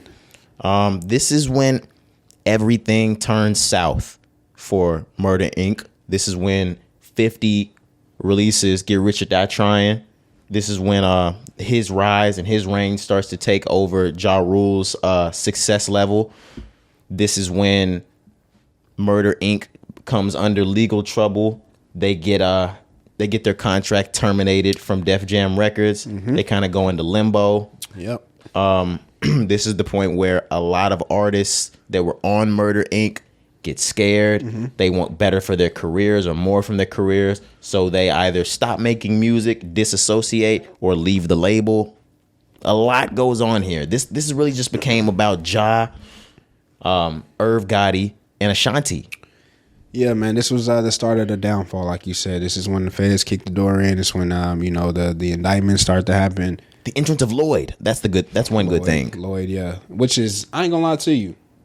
Maybe I just forgot. I don't remember Lloyd being with Murder Inc. at the start. Yes, I do. Yeah, that was news to me. I said, damn, I did not know that. Yes, I remember that. I remember that I see that South Side cover. It was a Murder Inc. thing. Yeah, I don't know. That one slipped my mind. I was like, damn. Yes. But nah, bro, this another just action-packed episode. Like we said, just, the previous 3 episodes was just all love to come up on top of the world, and then you just see the shit really just crumble overnight. So it was January 2003. They said the previous 2 years they celebrated New Year's Eve or the New Year in Vegas. Right. So January 1, obviously New Year's there in Vegas. I think they said January 3rd or 4th, the feds were at the door. Yep, he wasn't in town, of course, but Ja gave him a call. The door was getting kicked or was getting knocked on by the feds. Ashanti gave him a call. The door was getting knocked on by the feds. His mother gave him a call. The door was getting knocked on by the feds. His wife gave him a call. The door was getting knocked on by the feds. Was it Lior and them as well, or was it? I'm not sure if they did. I believe it was the offices that were up there. Yeah, the Murder Inc. The New York office for sure. Yes. But yeah, it was crazy, like you said, because obviously they came for the label, but when they started knocking on your mom's house, your brother's house, now it's like, oh, okay, like what the hell is going on? What's going on here? You know what I mean? It was just crazy, bro. So there was a drug dealer that he had ties with before. They were really just community, actual like relationship ties with a man named Preem that they were actually really just digging to find something to get Preem on. So they tried to attach what they could to him on Irv Gotti. As part 5 comes out, you see that doesn't really stick, but some tax evasion charges start to come through, and that takes a toll on the Murder Inc. Record label. They crumbled it. It completely crumbled it. So even outside of Preem, they got Preem in, but once they weren't able to stick anything to Preem and Murder Inc., they found the tax evasion shit. Yeah. That's when everything started to just go down. Yeah, so they put the pressure on the labels, Def Jam. They put the pressure on them to say, hey, if you give another $1 to Irv Gotti, we're coming for you. They had already had Irv change his name from Murder Inc. Records to just The Inc. to take the murder off of it. Yeah, bro. But it's to the point now where we have to sever our ties with you. Yeah, and I remember that vividly. When they switched to just the INC, I can see myself as a kid right now. When that day, that press conference, when that nigga had to change the name, bro, I was just like, what the hell is going on? No, I remember that shit ending. Like, to this day, I had to actually go back to Wikipedia to see if Murder Inc. Records was set as something that was defunct, because I remember shit like that. Like shit was getting cleared out. Yeah, bro, shit crazy. Just because today's times are so different. I was such a kid, but I remember the MTV News things that used to come up, but they just don't do shit like that anymore. It's funny to see, but it's just like a childhood memory of seeing MTV News pop up when something was breaking. Yeah, bro. That's crazy. I can hear that little sound. Yep. and the little moving Yeah, I MTV was gonna shit. Yeah, I could see it. That's fucking crazy. Yeah. You don't get that anymore. But this is an incredible another murdering docuseries episode to watch. Like I said, you got to see Lloyd enter. You got to see Southside. I forgot what the other track was. Damn it. Shit. It was another big intro track to Lloyd, but you got to see how I had Trap Soul on my phone. You got to see how Lloyd's Southside came together with Ashanti, his first album, how he was supposed to sign to L.A. Reid the same day he met with Irv Gotti, and Irv Gotti stole him. He signed him that day. Just because Irv Gotti knew he was about to sign with somebody else. It's an incredible story to watch. Yeah, and like I said, I didn't know that was Lloyd's story. The song is called Hey Young Girl. Hey Young Girl, yeah. But yeah, I didn't know that was his story, man. And it was crazy that so many people were, looking for that type of style as well. Like times were changing. Like we were looking for an R&B artist who was also kind of trap. So even though you said Trap Soul being funny, like Lloyd was that at that time. So yeah, it was good to see how Irv Gotti basically stole him from L.A. Reid, and just to see his come up. The album went gold. Obviously, everybody else at that time was selling more, but that was a win for Lloyd. It just sucks because all of that happened with Murder Inc. So that was the only album he got to do with Murder Inc. He moved to, I think, just solely with Universal after that, and see, or Motown something. Maybe that's why it's so cloudy with me. Motown, yeah. That's why I'm just like, damn, I real life don't remember him being. It was the only album he got to do with them, just because everything went down. And I'm looking at it now; they didn't even get to call it that when it dropped. It's under 2004 MI Records. Yeah, that's fucking trash. Murder Inc. MI. That's funny, but I can remember this cover with Lloyd on it. Southside. Dang. My sister wore that song the fuck out when we were little. That's the real reason why. I was a Lloyd fan.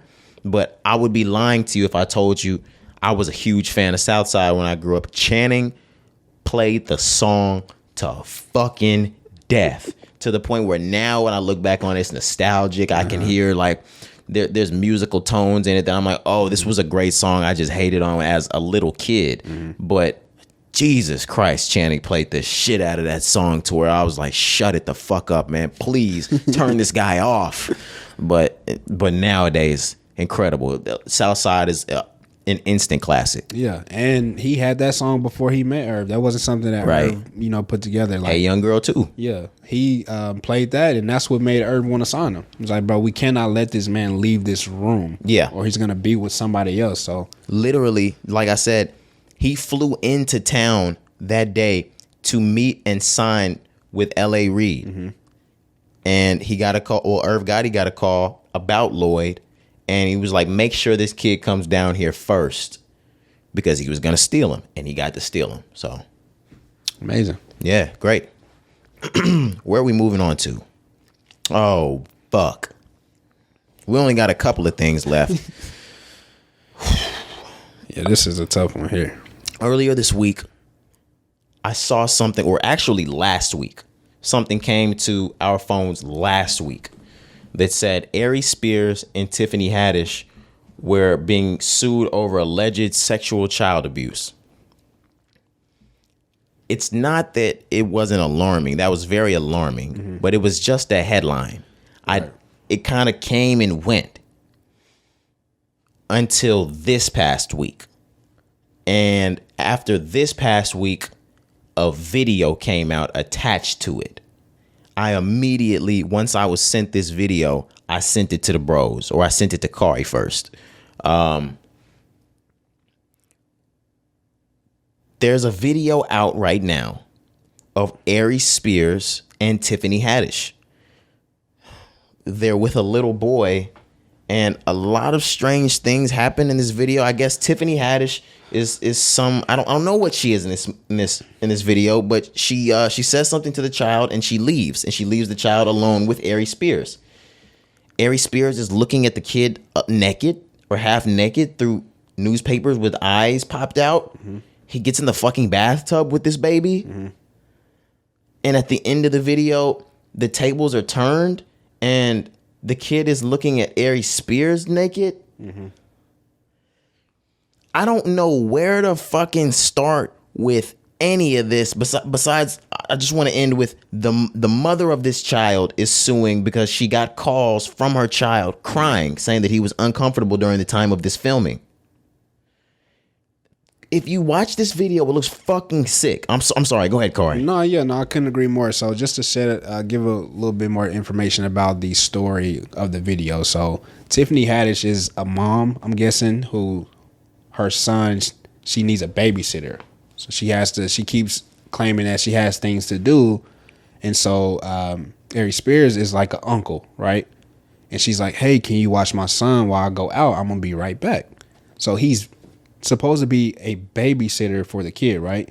But he's a babysitter who's fucking sick, who is like has malicious thoughts on this child. He's literally preying on this child. R. Kelly literally plays during the video. Bro, they literally play an R. Kelly song with this shit. I'm just like, what are y'all doing? They play R. Kelly. I'm like, bro, what am I watching, bro? They play Bump and Grind while looking at a child's ass. Yes. Through some newspaper with the eyes cut out. And he has a diaper on, and the kid is way past diaper age. Right. And then, so, like you said, that was one scene. Then you mentioned, so, again, Tiffany Haddish, hey, can you babysit? I'm on my way out. Now the boy is in the bathtub. So, same shit. Here comes Aries Spears as the babysitter. He's looking at him still the same way in the bathtub. Then he gets in the bathtub with the little boy. He gets in the fucking bathtub, guys. I'm just like, bro, what are we doing here? Like, this is not how you do this. I don't even know what are you trying to prove? What the fuck are they doing? Number one, if this is supposed to be funny, yeah, bro, I'm not fucking with that. This is the worst fucking comedy ever. I already told you niggas in 2017 that Tiffany Haddish was not funny. I give it to Aries Spears. I even gave it to Aries Spears during the Lizzo arguments because I watched a lot of his stand-ups and I gave him that funny tag. I was watching this nigga do the all-star comedy thing just last week from 2008 or 9, dying at what this nigga was saying. Fuck this nigga, yo. This is weird, dude. Facts, bro. Yo, if he wasn't already fucked off, or if somebody's not trying to run some smear campaign based off of the Lizzo thing, and then now, whether this is a smear campaign or not, they pulled up just the right video to get y'all the fuck out of here. Neither of these niggas work again. Oh yeah, so like you said, when it first came out, the headline, I kind of brushed over it. You know, you see shit all the time with people in the industries. Okay. Then it gets debunked. Right, you just like, okay, innocent till proven guilty. Right, whatever. Boom. Then you sent the video. I watched the video. And I'm like, holy shit, they may not ever see their career the same way ever again after this. These niggas don't work again. Like, the shit is really that bad. Like, I know it may sound like we exaggerating, but nah, bro, this shit is really bad. And it's the fact that if they were able to clear this up and say everything was okay, it would be a lot better. It's the mother of the child that's suing. Bro, it's so bad. The video that you sent me, I can't even watch anymore. It's down. They pulled it? They pulled that hoe. That video is fucking disgusting. Yes, that's how bad it is, bro. There's no comedian in the world that should think there's any humor in that. There's no consumer in the world that should find humor in that unless you're gross. This is the type of stuff that children have to watch from a teacher on as like a special on how to stay away from predators, which brings me to a question on why the fuck are they doing this? Right. Who the fuck are you marketing this to? Is this supposed to be funny? That's what I'm saying. What is the message here, bro? I swear that the entire time when I was watching, I'm like, what was the original intent? What is the fucking point? What was the intent here, bro? Because none of this shit makes sense. This is not informative. This is not funny. This doesn't get a clear point across. Nobody knows what it is that you're trying to do, the point you're trying to serve. Nobody even knows why you turn these cameras on, why you hired this kid, why there's holes in these fucking newspaper, why this kid has a diaper on, why you got in the bathtub with this kid. What are you doing? You need a really, really, really, really, really good lawyer. A really good one. Yeah, bro. Because it's not looking good for them. So Jane Doe, of course, they don't give the name, but according to TMZ, Jane Doe and the younger brother allege in a new lawsuit that Tiffany Haddish and Aries Spears recruited them into performing inappropriate, sexually suggestive acts in sketches when they were minors. Tiffany Haddish team claims it's an extortion attempt over baseless claims. Apparently, the mother tried to hire several lawyers who have all been dropped the case after meritless claims. So this was before, I'm guessing this was before the video came out, because this was the headline from last week. I'm thinking now after this video, oh nah, bro, it's over for them. It doesn't. To be completely honest, it doesn't matter if this case moves on a trial or not. This came out in a video. Mm-hmm. This is fucking terrible for Tiffany Haddish. Yeah, I think, like you said, even, of course, legal, whatever happens there, but I think just from their peers, both of them, their peers in their industry, the comedy world, their peers treat them differently after this. They're black. That crossover love that Tiffany Haddish gets, you kill it. You kill it. I just want to know. Unless the white side doesn't give that much a fuck about this. Nah, yeah, you got to with this. But if it was a white baby, ooh. That's what I was. Yeah, that's what I was saying. If it was a white kid in that video, oh brother, they would have never done bars. this in the beginning. They would have been behind bars yesterday, nigga. Yeah, facts. With no bond. Facts. But I don't know about this one, bro. Like, that's tough. I don't know what to make. And even with the black community, with the times we're in, niggas don't forget anything. I still see people under Kevin Hart's comments talking about his scandal with his wife. Yeah, of course. They'll never let Tiffany Haddish forget this one. And when it comes to black kids, I know this is all kids and all people, but I just know the community or the culture, they don't play around with the kids being touched. Hell no, they don't. They don't fuck around with that. We don't play around with that.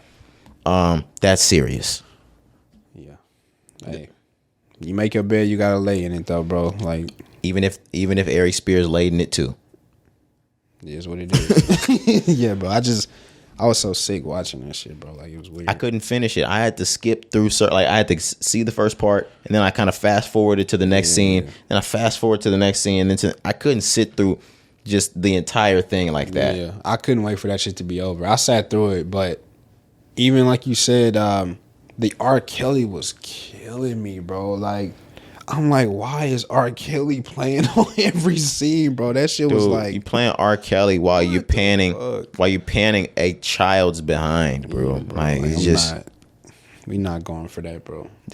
Come on now, like, stop. Not going for that, fam. Now, of course, the child was clothed, but like, stop. Still. That makes no, like, I'm just saying that so the viewership or listenership doesn't think we're looking at a naked child or something like that. But it's still just as terrible. Like that, I'm glad they got pulled. Mm-hmm. Let's go ahead and move on. In adult news, right? I'm gonna say, let's get out of the kids. For real. It was revealed that after the year 2020, when OnlyFans actually tried to move their platform to non-sexual services, that of course was shut down, and they went back to doing porn. During the year 2021, they re-upped, and they did almost $4 billion in revenue in just the year 2021. Yep, it says here more than double from the previous year. How much was it they raked in? 3.86 billion.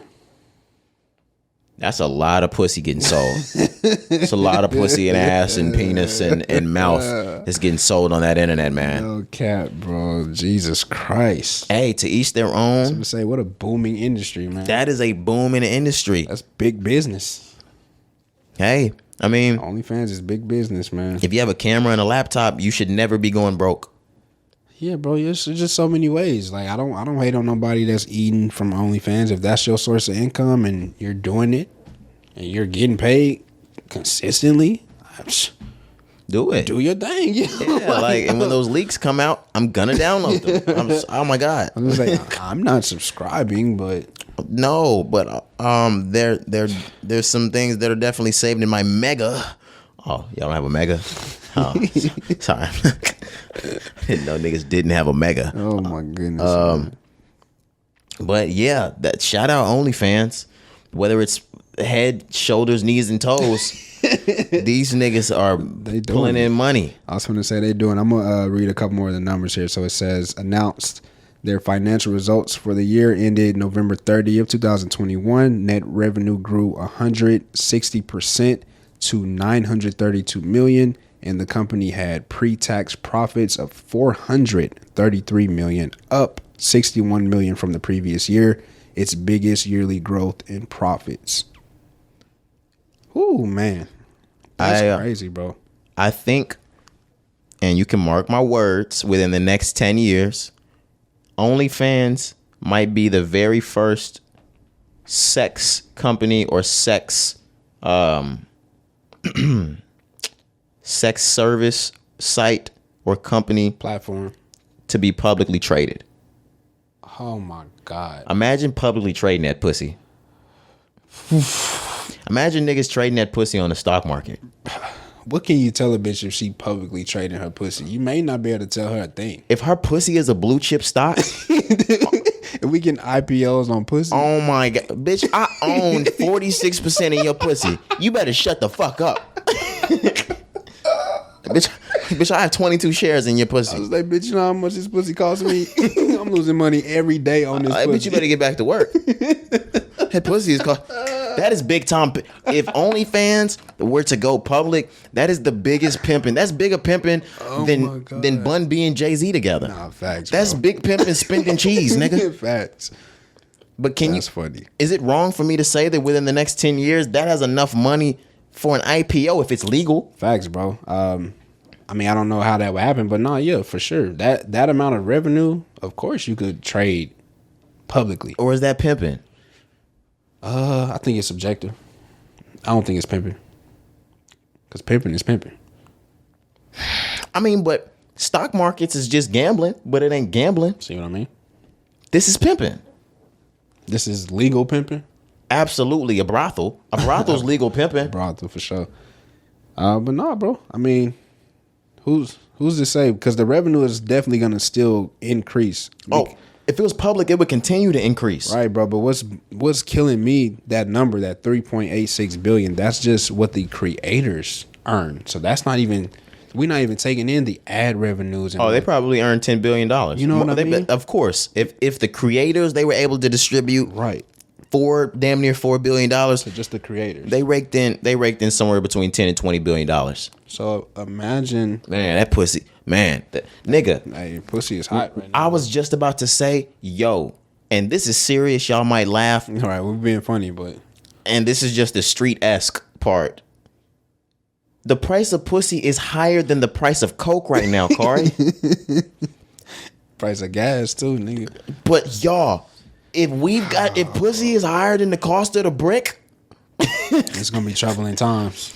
the price of coke is less than the pussy. Yeah, man, it's gonna be troubling times. Oh, you know we headed into that recession. The price of coke is down, baby. Yeah, man, inflation is through the roof. Oh my gosh, EST Gee said how much you gotta get the price of 25. Facts, bro. Facts, bro. OnlyFans doing it. Billion? $4 billion to the creators only. All right. You know what I mean? Like, yeah, that's big money right there, bro. Swipe up on my link. Link in bio. On my link in bio. Oh my God. I just started my OnlyFans. Link in bio. No, I'm just playing. Never mind. I can't do it. Guys. Nah, yeah. I won't be on OnlyFans. I'm a potter. Yeah, bro, I won't be on there. Can't be the OnlyFans guy. Unless y'all give us a platform for the podcast, then we could be okay. No cap. Now I'm Tiger. The fuck. Oh, you were talking about for the podcast. Yeah, bro. Oh. Now I'm looking at you. I thought you were saying we had enough platform, like then I could get my own page and do what I needed to do with the platform. I mean, do what you do, bro. We got a following. No. That's not what I was. Okay. We got a following though. No, Use it to your advantage. I thought we were both gonna go into a joke about us doing only. Now I look weird in front of everybody. Okay. Can we get into the songs of the week, man? Let's do it. Fuck, bro. Now I look weird in that shit. It's episode 172, man. We're gonna get out of here before I look any weirder to the following, the listenership, the viewership. I want to thank everybody. Like I said, it's been 172. It's your boy Roderick. Cari, we checking out. All right, let's get out of here, man.